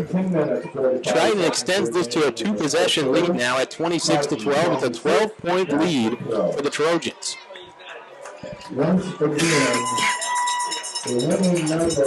Another touchdown. Triton has put up 3 scores in the second half so far, and they've looked a lot better offensively in the second half. A lot of it's due to Jordan Anderson. 2 big touchdown runs, and that one was incredible right there. If you get a chance to go back and watch that, or if you got a chance to see that one, incredible play. Hey, big shout out to Ocala, Florida tonight. Bobby J. Anderson down there checking us out. Glad you're watching us on the live stream. We appreciate it. Glad you can enjoy it. We do play Bremen at home here in Bourbon. 4th game, 3rd game. Well, look it up for you. This year. So, Bobby, I hope you and all the friends down there in Ocala can tune in, because we're live from Bourbon. Set to kick off for the Trojans. Yep, week 4 here at Triton. Take on Bremen. No longer a conference opponent. Nope. As there's a kick from Adam. That one's a little better. It'll bounce at the 30, picked up at about the 26, coming the other way quickly with it, and dropped as he crosses the 41 for Caston. You know, honestly, we both sides have had great field position on kickoffs and punts. Yeah, both teams seem to be doing a good job of picking up short kicks from the kickers and just getting upfield quickly with them, not trying to do too much with the returns. Just turning into positive yards and a good return. Caston will take over at their own 41-yard line here. It'll be 1st and 10 from there, trailing 26-12. Trying to get back into this after a couple of turnovers that Triton has turned into points the other way. And Here's the score. This game. Right, here's the score I've been waiting on. Plymouth 14, Bremen 9 at half. Probably a little late. Here is the handoff to Jellison, and he's snapped up just past the line of scrimmage. Gain of maybe 1 that time. That's coming from Bremen, the Bremen website or the Bremen Twitter site. Jellison at Bremen Sports. Oh, no, maybe still shaking up a little bit with that cramp. Just doesn't look like the same guy out there. Hey, that's hard to come back from a cramp like that, believe me, I'm telling you. At 26-12, the clock ticking, you're asking yourself, how many scores do I got to get to win? You know? Well, it's only a 2-possession game. Yeah, answers, you got to handle the ball twice in the end zone to win this game. And that's got to be weighing on a young man, especially when he's cramping up like that. Here's Young going under center, pitches it to the right, running outside with it. It's a pickup of about 7 or 8 before Triton able to knock him down right about midfield. I'm going to tell you what, Colton Lenker, 6 foot, 170-pound sophomore, looking good out there. It looked like they drew up the right play that time. They sure did. He got out there pretty quick. 3 yards to go for the first, 3rd and 3. They really have ran that pitch fairly effectively tonight. For Caston, they seem to get positive yards on it most time that they run it. That's a gain of 7. It'll be 3rd down and 3 for Caston. Just not quite to midfield. They're at about the 48, their own 48-yard line here as Young goes under center, takes the snap, turns and hands it to the up back. That is Jellison. He rumbles for a 1st down. Pickup of about 4 before he's wrapped up. The 1st down. At the Triton 40. Just continues to eat up yards. Braden Jellison. Oh, that's funny. 9:11 to go here in the 4th quarter. Just about done. Caston picking up a 1st down there. They'll have 1st and 10 from the Triton 46. They're now inside Triton territory. Trying to drive down and score and get this game back to 1 possession as Young rolls out to his left, sets his feet, throws it deep down the field, and he overthrew his man. By at least 10 yards. Caden Marr in coverage there seemed to have a pretty good coverage on his man anyway. He likes throwing across his body, doesn't he? I mean, he throws a lot across his body. Well, they roll him out a lot to the opposite side of him. Yeah, I mean, just a drop back, just a quick drop back step and throw. He's got an arm on him. He throws across his body. He threw 40 yards across his body. Yeah, it could be effective. That's impressive. For sure, but just not in their offense, it doesn't appear. They like to roll him out when they move the pocket a little bit. I'm not sure if maybe they're trying to compensate for their offensive line a little bit there. Maybe not the best pass blockers as they come back to the line here. Young will go under center. Jellison directly behind him. He's got those 2 wings. He'll move for one from left to right and pitch it to him. He dropped the pitch and able to get back on at that time. Oh, a loss of about 7 there. That was Colton Welker once again. Welker just couldn't handle the pitch. That was a perfect pitch from Trey Young that time. Right, sophomore getting the nod there. I'm not sure if he tried to get upfield before he caught it or what the deal was, but it is a big loss on the play. That sweep like that where it's a pitch out and you just head to the sideline pylon and he just took his eyes off it. It is 3rd and 17 after a big loss on that failed pitch. Yeah. 3rd and a buggy ride for the Comets, so we'll see what they do here. Trey Young will go under center. They're in that same offensive set. They move a man from right to the left. They hand it on the misdirection. Coming the other way is Welker. It's a big gain, but not a 1st down. They have about 8 or 9 there. They got about half of it. We cannot call out. Our linebackers got to call that counter out. They got to call it out, and they're not doing it. He gained about half of it back there. It'll be about 4th and 8. You got to feel those linemen letting you through like that. They get 4th and 6 there. It looks more like 7, but they're going to call it 4th and 6. A lot of good game film coming out of this game for the Trojans. Certainly looks. Who called the timeout? We've got a timeout on the field, but I missed. We called that timeout? No, they're calling him back out. It's an injury. Oh, it's an injury.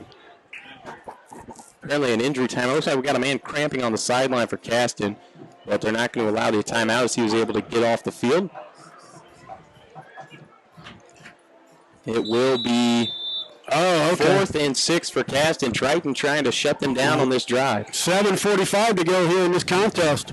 Big down here for Caston. They really need this possession right now. With Trojans need to shut the door on this one. You can stick a fork in them.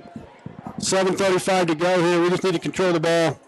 Under center goes Young. Young turns, rolls out. Has time as he rolls out to his left. Throws it down the field. Got a man. First down. That's Braden Jellison near the 20-yard line, about the 22. Caden defensively just unable to get pressure on that quarterback. Nick Harker eventually brings him down, but it's a big play once again from Braden Jellison. Excellent backside block for Comets on defensively on the Trojans. He just allowed him to roll out this way. And again, he throws across his body with no pressure. Yeah, well, he's able, with no pressure, he's able to set his feet, so that's not that difficult of a throw necessarily for him because he's able to get his feet under him, squared up the way he wants to throw that football. Like you mentioned, if there's pressure there, that's a lot tougher throw for him to make. Trey Young will go under the center once again. He's got Jellison directly behind him. Young turns and hands it on the misdirection coming the other way. That time Triton's got it covered. Wrapping him up was Jeremy Jones. Jones, the linebacker, stepping in. It's like a gain of 1 on the play for Caston.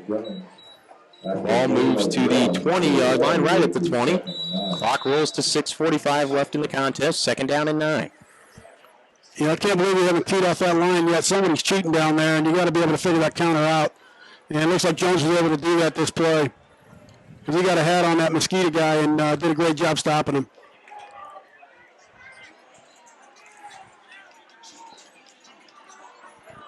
Jellison in the backfield for the Comets. Big pitch outside. There's a flag on the play for a block. Welker running free toward the end zone, and he will score, but there is a flag on the play. That's a coming back. I think that's a comeback flag. We'll wait and see. It sure is. A little shift right there. A little shift on Caston, yeah. How do you like me now? Bring it back. That was a great effort. You know what you can do now, but they've been very close to that call a lot tonight. They finally called it. I know. I'm sure Coach down there asking for that shift call because it's been there 3 or 4 times tonight at least. Yeah, and this time it erases a touchdown. They had us fooled on the misdirection once again, but this one comes back. Get you 5 yards, so. They're going to move this one back. It'll be 2nd down and 14 yards to go for Caston. Yeah. Clock is at 6:13 to go in the contest. Play coming in here for the sideline. Caston desperately needs this possession to end up in the end zone if they want to win this contest. Now the Comets break huddle and come to the line. Triton once again with those 4 down linemen. In there are Young, Kreft, Horne, and Julian for the Trojans from left to right. Here's the pitch going outside once again to Welker on the right side. Jones chased him down from behind. Ball on the field. I think he fumbled late, but I don't think he was down. No, they blew him down. Mishawaka 28, Portage 3. Some other scores here. It's a gain of about 4, so it'll be 3rd and 10 for the Comets here. Ball rests at the 25-yard line.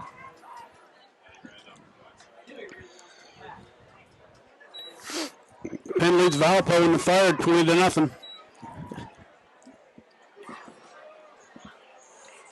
Looks like Caston will go with that same set. They do have one wide out in this set out wide to the left. They snap it quickly. There's a flag on the play. Wow, that was late. I got to be honest with you. That was late. Looks like it might move Caston back, though. And it will. You got Warsaw over Columbia City, 27-3. It's an illegal procedure on Caston. They'll move back 5 yards. Cubs win into 3. LaVille 13, West Central 7. Mishawaka Marion 28, Clay 13. Trying to give you some local guys. We've got 5:15 to go here in the 4th quarter. It's Triton 26 and Caston 12. 3rd down and 15 to go here for Caston on the 26-yard line. This is Young rolling out to his left, has time, sets, throws deep down the field, and it is incomplete over the head of everybody. Overthrown, plenty of time. The young man got great. I tell you, Caston linemen are doing a great job holding their blocks, and we just can't get through them. Not getting through them at all. Triton coverage down the field that time was on point, though. They were all every linebacker, it looked like, dropped back 10 to 15 yards and would just follow in pursuit, watching the quarterback's eyes. So they did a good job there. But he went for the end zone, and it just wasn't there. 5 minutes to go here in the 4th. 26-12, Triton Caston with the ball driving. 4th down and long, though, for Caston. They've got 4th and 15 here. I bet they win a counter. They're either going to counter or you're going to try and throw another one with Young. They need to pick up a first down here, at least, as Young drops to throw. Young will throw it in the flat to Jellison. Jones over there and able to wrap him up. Great stick by Jones. Great job cleaning out. Take the helmet off. Well, we just gave him a first down. Should be after the play. Jones wrapped him up. We've got a flag on Triton. Braden Kreft took his helmet off. Just momentarily, the ref caught it, though. Yeah. That is a flag. Cannot take your helmet off on the field. Is that his sportsmanlike? Yeah. After the play. Conduct penalty against Triton. After the play, so I think Triton still gets the football there. Should have been a turnover on downs, and then Triton will move back 15 yards. At the 26-yard line, it'll be half the distance to the goal. Ball should be spotted at the 13, and Triton will have a first and 10.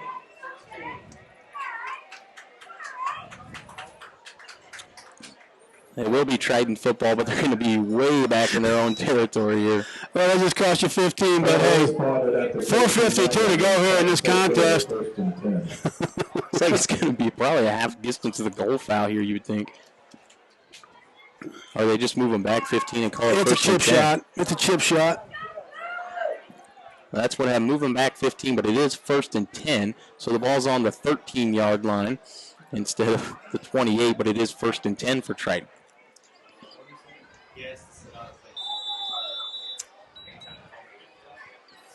Yeah, Braden will have to set out a play there because he took his helmet off. Anytime your helmet comes off, you got to set out a play. Tristan Young comes in for him for one play, at least one play. Here is Anderson. He will turn and hand to Kreft over the left side, and he's wrapped up in the backfield.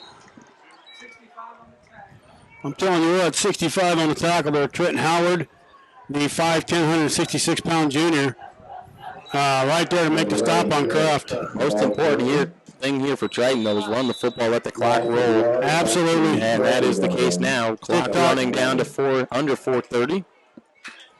Tick-tock, go clock. 26-12 Triton trying to run out the clock on this one. Manchester ties their game up with 9:07 left at 20. I don't know who they're playing.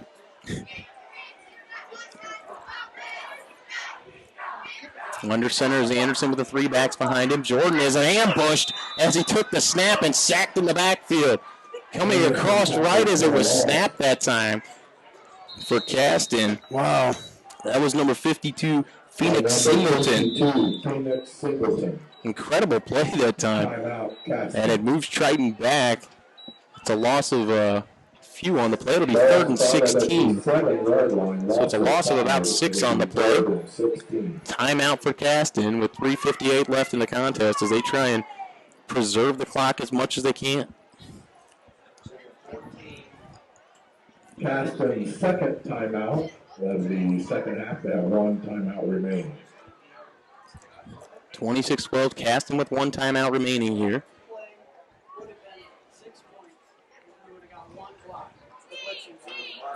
3rd down and 16 yards to go for the Trojans. Ball sits on the 7-yard line. Triton leading 26-12 here. This contest is getting late. Caston, if they want to make a move in this one, they need to come up with a big stop here and then turn it into points quickly. Right. And they've got the guys to do it. Trey Young has a great arm over there for them, and he showed it off on a couple of occasions. I'll tell you who is stretching it out there. 26-12 Triton. Under 4 to go here, 3:58. Other scores, you got Busco 22, Lakeland 22 into 3. They're knotted up. Over on the other side of Kosciuszko County. Next to the county, like Allen County right there. It's also the home of Coach Eunice, 1983 All-State defensive back for Busco. Little trivia you may not have known. Triton will break from the huddle and head to the line of scrimmage. Adam Stevens, the center, leads them up. Anderson will go under center. Just expect a run here to keep the clock moving for the Trojans. Anderson turns around, hands to Jones going to the right side. He's got a hole, turns it upfield, puts his head down, and goes for about 5 or 6 yards for the Trojans. That secondary stayed home there and wasn't fooled. Gain of 7. About 1 block away from breaking that one big for the Trojans. Fourth down, and we're deep in our own area there. It's about 4th and 9 for the Trojans at about 15. the 15-yard line, so they're going to punt this one away. Jarrett Kreft is back to punt it. He's got a few protectors back there with him in the form of Stichter, Greene, and Slusser. Back deep for Caston is Braden Jellison. He stands at about midfield. There's a bullet kick. Jellison will go back 2 steps, fumbled it momentarily, got it back, running up the field, breaking a couple tackles, still on his feet and finally spun down at about the 40-yard line. Got to wrap that young man up, folks. Trying with decent downfield coverage that time for the Good floor tackling on Jellison's the only who's going to bring him down. You got to get a hat inside, and you just got to wrap and drive. Well, they did a good job of rallying to the football They as well. sure did. Team got there quick. 3:03 left on the clock here. It's 26-12. Triton leading. Caston with the football, trying to put something together late in this contest. Down 2 scores here. Caston will have 1st and 10 from their own 43. Look for Trey Young to start airing this football out. Yeah, it might be a pass fest here, folks. Watch out for that counter as well. They've ran that with big-time effectiveness. Rolling out to his right time, throws it down the field, and it's incomplete through the hands of his intended receiver, Tate Caldwell. He was wide open over there. Caden Marr gambled, tried to go for the interception, missed fairly badly. And Yeah, that could have easily been a huge mistake. Cowell couldn't quite haul it in that time. You want to get your hand on that ball. You got to get a mitt there. Otherwise, he's gone. That's 6. You don't want to end this game sloppily. You want to go to the house knowing that you took care of business all the way to the last tick on the clock. This isn't good to the last drop because the last drop matters. Triton out there with 4 down linemen. You've got Julian, Horne, Kreft, and Tristan Young. The linebackers in there, the 4 linebackers. You've got Nick Harker, Jeremy Jones, Max Slusser, and Drew Stichter. Of course, that group is missing Gage Waddle, who was ejected from this contest. Here's a pitch outside and wrapped up by Jeremy Jones as he crosses about the 42. They mask that play so well. Efran Amoskita. He's at full speed by the time they figure out where this young man's at. He gains about 6 on the play, so call it 3rd down and 4 here for Caston.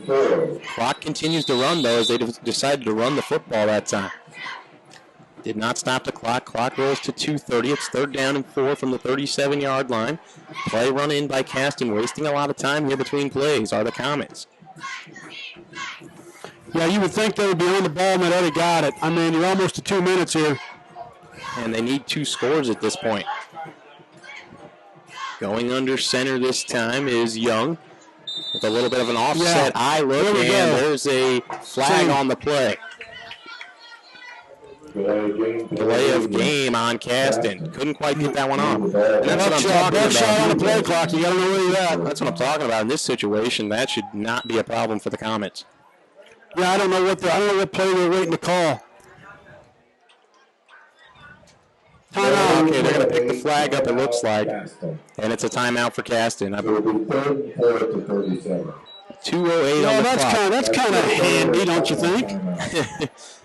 Seemed that way. 3rd down and 4. Got back the far judge over there. He's stealing over there. Is that Caston's final timeout? I think that's Caston's final timeout. That's what I got. They called one early in the 3rd quarter. Yeah. That's the consensus up here. Final timeout for the Comets. But what do we know? They can give them another one if they want. 2:08 on the clock. We've seen that before, Carson.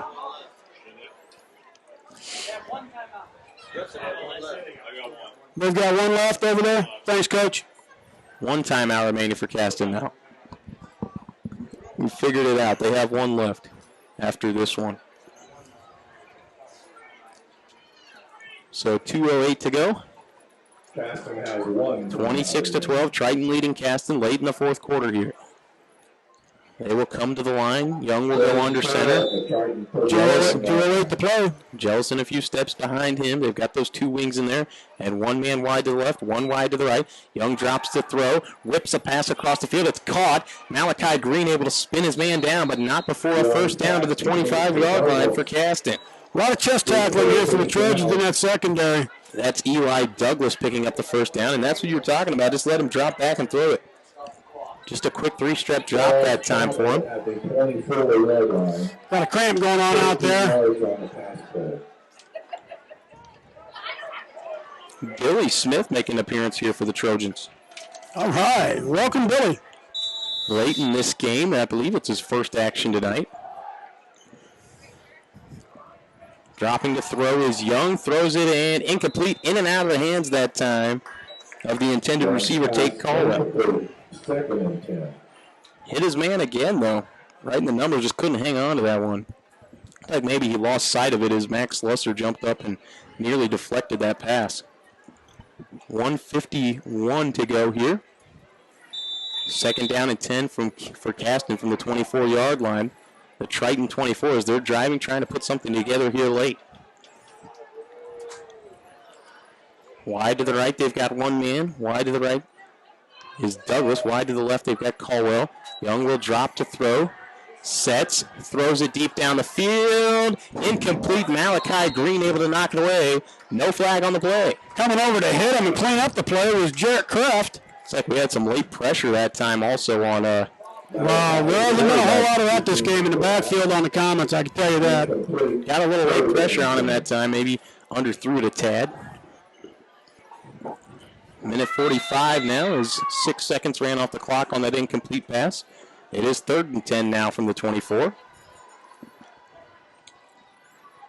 Comets come to the line, same formation here. They haven't had much urgency. They haven't wanted to change it. That is their bread and butter formation. They're going to stay with it.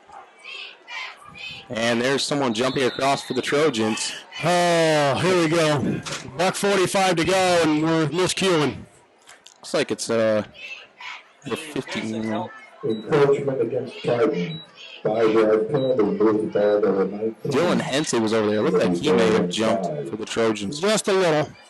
It's a 5-yard pickup for Caston without doing a thing. And now it's 3rd down and 5. Got to cut those penalties out if you're Triton. I'm calling it deep in the Trojan territory, too. We're inside the 20 now.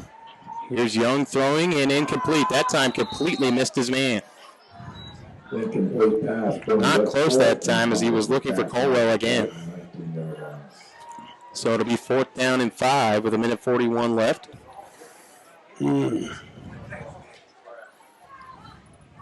Somebody zigged and he should have zagged.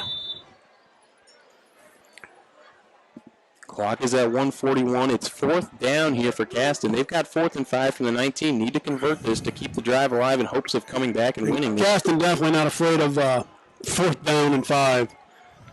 Have found themselves there quite a bit in this second half. Triton has tightened things up defensively in the second half. Young will go under center, same formation. Right behind him is Jellison. He gives it to Jellison. He's got a first down. He's got a big hole up the middle and finally drugged down as he crosses inside the 10, I believe. No stopping that young man, I'm telling you. We just right up the middle. Linebackers bit and away we went. It'll be 1st and goal for Caston. That was a run, though, so the clock will continue to move, I believe. Yep. Well, first down. Once they get the chain set up, there we go. Now the clock will move. Caston this time coming to the line quickly. Young will go under center. Ball's on the 9-yard line. Young drops the throw, has a man wide open, and it is a Caston close to a touchdown. We'll see. It is a touchdown. Caston out to the track. Malachi Greene. Eli Douglas hauling it in. Just a quick out to Douglas, and he was wide open that time. Yeah, no pressure. 12 seconds here in the game. Minute 20. It is now an 8-point advantage for the Trojans. A one-possession game. Caston would love to make this extra point. Yeah, you're going to see an onside kick here. Do you go for 2? Can't. Got to kick this one, I think. Try and make it a 7. Yep, you got to. Yep, 7. Exactly. That's what you want. And if you fail, you know you're going for 2 next time if you get the ball back. Well, it looks like they are going to go for 2 here. They're going for 2. No kicker on that ball club. They've got Braden Jellison back there, though, so you can understand this move. He's been a workhorse all night. Runs into his quarterback and goes in standing up anyway. That's pathetic. There was absolutely nobody touched that young man. I think all of the players, including the coaches and everyone in the field and the stands, knew who was getting the ball. Triton's got to recover an onside now, 26-20, with 1:20 left in the contest. And Caston maybe feeling a little new life over there on that sideline. Yeah. Great drive if right I'm there. Caston, I'm feeling real good right about now because it's respectable, 26-20. Not just that, but they put together a really strong drive there. They sure did. If they manage to get this onside kickback, they got to feel great about their chances to go down the field again. Absolutely. With a minute 20. We saw them move the ball very efficiently at the end of the first half before running out of time just before they could reach the end zone, but they went almost 80 yards on that drive. Right. Well, let's not give up the big play here, guys. Let's get the hands boys out there. Anybody with hands. Get them on front. Get them in the second. Biggest play of the ball game to this point. Caston talking things over there. They want to make sure they get this kick right and give themselves a chance to recover. I don't want stone hands on the front line.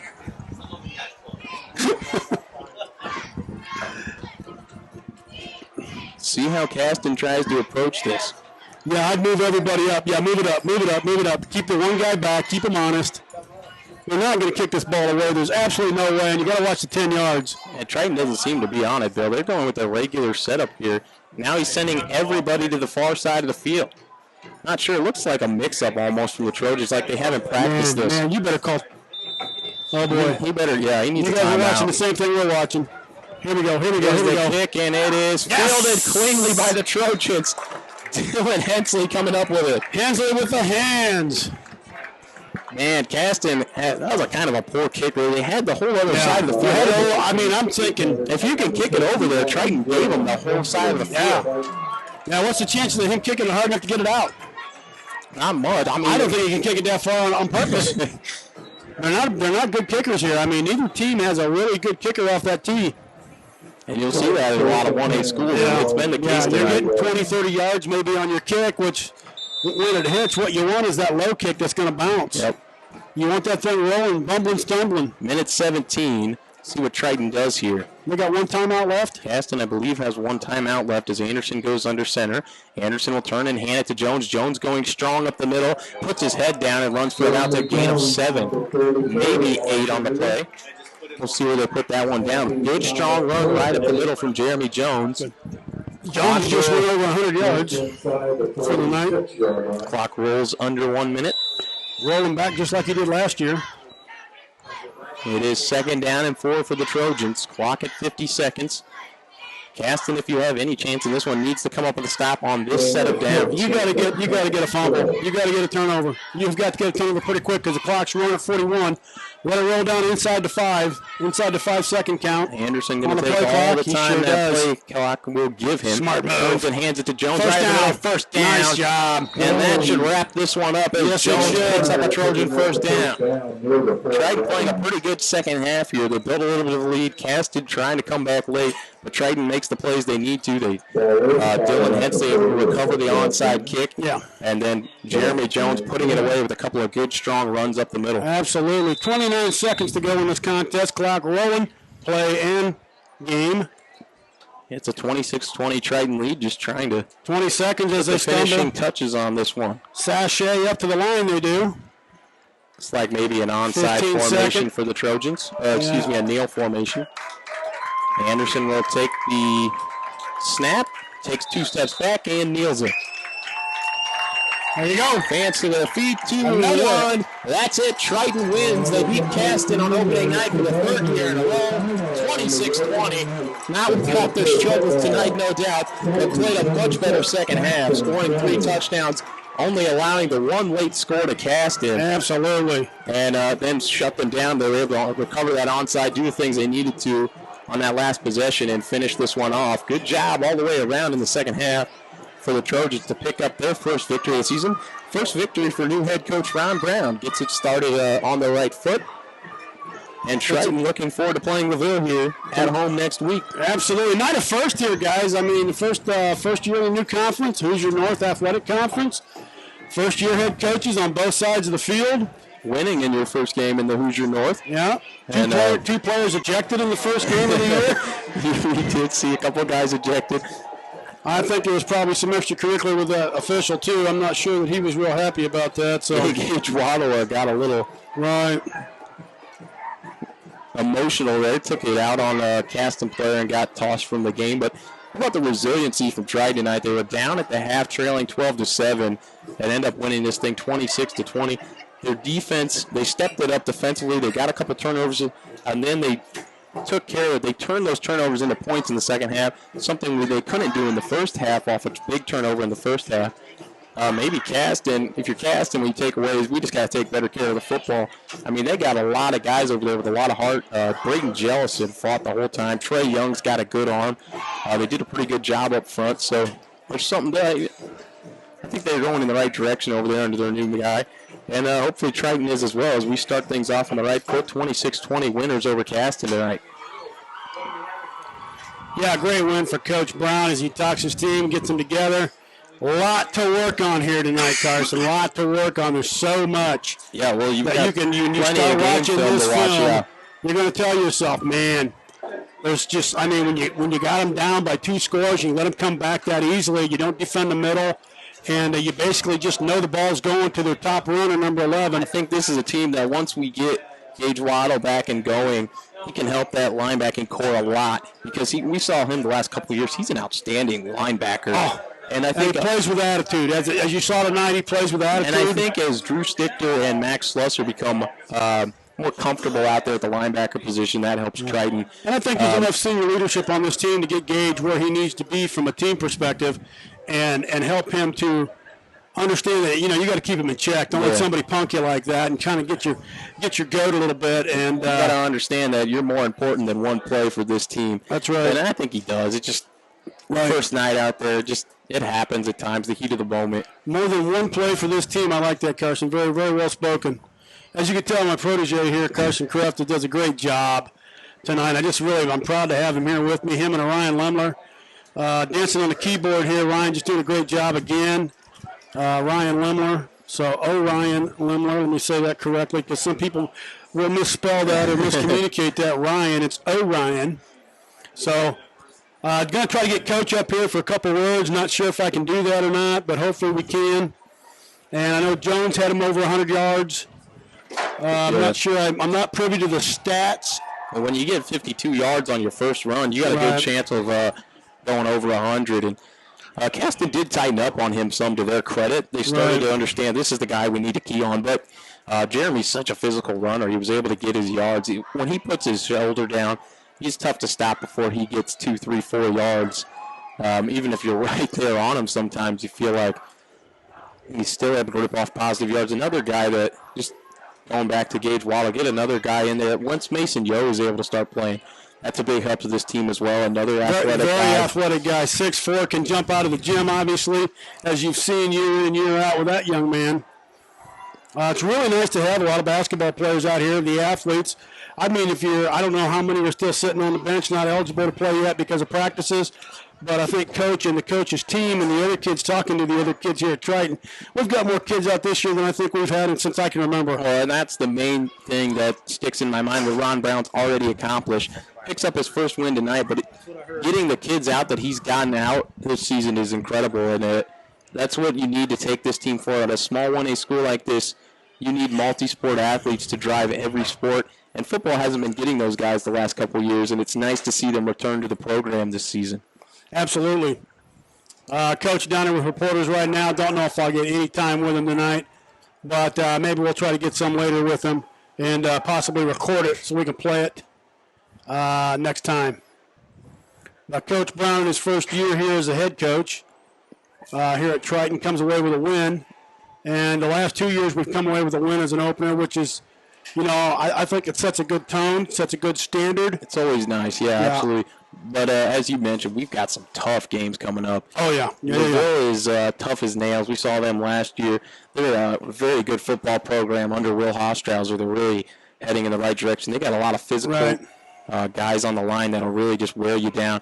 And then they've got a couple of young running backs where they'll hit you going outside with these quick young guys, and then they've got some bruising fullbacks that they'll take up the middle against you. So you just got to be prepared for that triple option over there, that option that they run. Yeah. And just be ready to shut it down. Every man's got to do their job, and you've got to be physical and show up ready to fight against that LaVille squad. Yeah, let's talk about breaks in our schedule here where there are none. We had Caston, not a break, 26-20. Very tough club coming in here. You got LaVille, a 1A club. They're 15th or 18th in the state right now ranked, which doesn't mean anything. It's how you finish. It's not how you start. Absolutely. And the next game is home. That's on the 28th. Then in September, where that September schedule is. We start with Pioneer at Pioneer. Yikes. Then we go Bremen at home, which is 2A Bremen non-conference game. Yep. Then we have Culver. We're at Culver on the road, and then we're on the road again at Winnemac. So, folks, there's no breaks there. No. Then you got North Judson here at home. Again, no break. And then you go to Knox. That travel to Knox over there. They're a 2A club. Not sure how Knox is doing this year. I know they've had some struggles back and forth. So, hopefully, if there's any break on here, I would say it's between Knox and Culver at that point. But the other teams, we're going to finish the season at West Central at home here. Well, and I think Caston just proved that there's no breaks on any schedule. Right. And this team came in here, and quite frankly, they impressed me with the fight they had out there. They had a lot of guys out there who were giving it everything they had every single play. Braden Jellison embodied that. That kid really played hard out there. He's a workhorse. He took it to the Triton defense at times and was just getting things done for them. And every team has one or two guys like that, and you just can't count them out because those guys could carry a team at times. Jeremy Jones is that guy for us, and you saw what he did tonight. It was incredible, and I think he's only going to get better, especially as that line continues to mesh offensively and they start working more as a unit in sync and really understand what everybody else on the line is trying to do. I think they're only going to get better, which is only going to make Jeremy better. Right, and let me just go through this real quick. In our conference now, who's your North Athletic Conference? You've got Caston, Culver, Knox, LaVille, North Judson, Pioneer, Triton, West Central, and Winnemac. Those are the teams, the new Hoosier North Athletic Conference. And some of them are drive. There's no kidding about it, but you don't have New Prairie. You don't have Jimtown. You don't have John Glenn. You know, all games that nobody looked forward to. Yeah, and I think the biggest difference here is you replace those with some really good small football schools. You sure did. Like you were mentioning, yeah. As in Pioneer, West Central, and Winnemac. I think the biggest difference is that when those programs are down a little bit and Triton's up, we've got a chance against them. Where if Jimtown's down a little bit, hey, we still get beat by 40, most likely. So I think that's the biggest difference is that year in and year out, all these could be good games. Right, yeah, there's no doubt about it. If you're watching the live stream right now, you can see Jeremy Jones out there getting a little interview with the reporter and Coach Brown, also talking to him. Jones with over 100 yards this contest, just kind of finishing off, starting out where he finished off last year. I mean, the kid's a workhorse. He is absolutely an animal. If he was a wrestler too. Yeah, he's an incredible football player. And I think football is his favorite sport just from watching what I know about him. He really loves the game. He came from a school in Iowa where football was huge, from what I understand, and he kind of carried that over, and he embodies that at Triton and really gets the guys going and fired up. And I think maybe the biggest thing about Jeremy that we overlook is how much he understands about the game of football. You don't ever see him miss an assignment defensively. He's not ever mixed up offensively, or am I supposed to be taking this one? Which hole am I trying to hit here? He's always on point. He understands the game very well. Yeah, and I think we're going to wrap it up here tonight. As Coach is still down there talking, we don't want to drag it out too long. We appreciate everybody listening to the Triton Trojan Sports Network and Triton football here at home in Bourbon on a beautiful fall night, late summer night, 73 degrees. It doesn't get any better. Right now, 66, 73 at game time. Expect the same weather next week when we're home again against the LaVille Lancers, who we've played for the last 35 years. So that doesn't change, and they're still in the conference, so look forward to that contest. LaVille wasn't walking away with their game tonight, but they were playing Lake Central well. Anybody has an update on that score? In fact, I'll tell you what I'm going to do. I'm just going to try to get that score right now because as the games are colliding here at the end, they'll just be posting a lot of them out there. Glenn, 26. Number 10, Rochester, 20. And Coach Damon Groves' Falcon debut as the head coach. That's right. There's a Groves at John Glenn, and he wins tonight. Congratulations. Let me see what else I got here. Warsaw over Columbia City. South Bend St. Joe over Concord, 37-24. Goshen, 26. Fairfield, 7. That was a cakewalk. I figured it would be. Center Grove, 42. Orange Central, 38. Down there in around Indianapolis, just beating each other up. Bowman 17, South Central 7.5.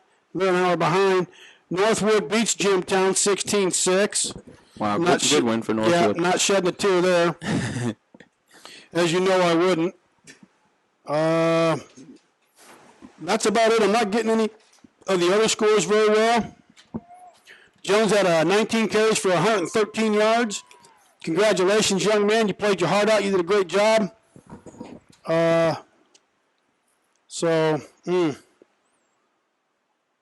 think that's about it, guys. I don't see Coach coming up anytime soon, so I want to congratulate Coach Brown on his win tonight and many more that he's going to have.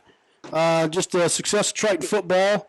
Triton wins 26-20 here in Bourbon over the Caston Comets.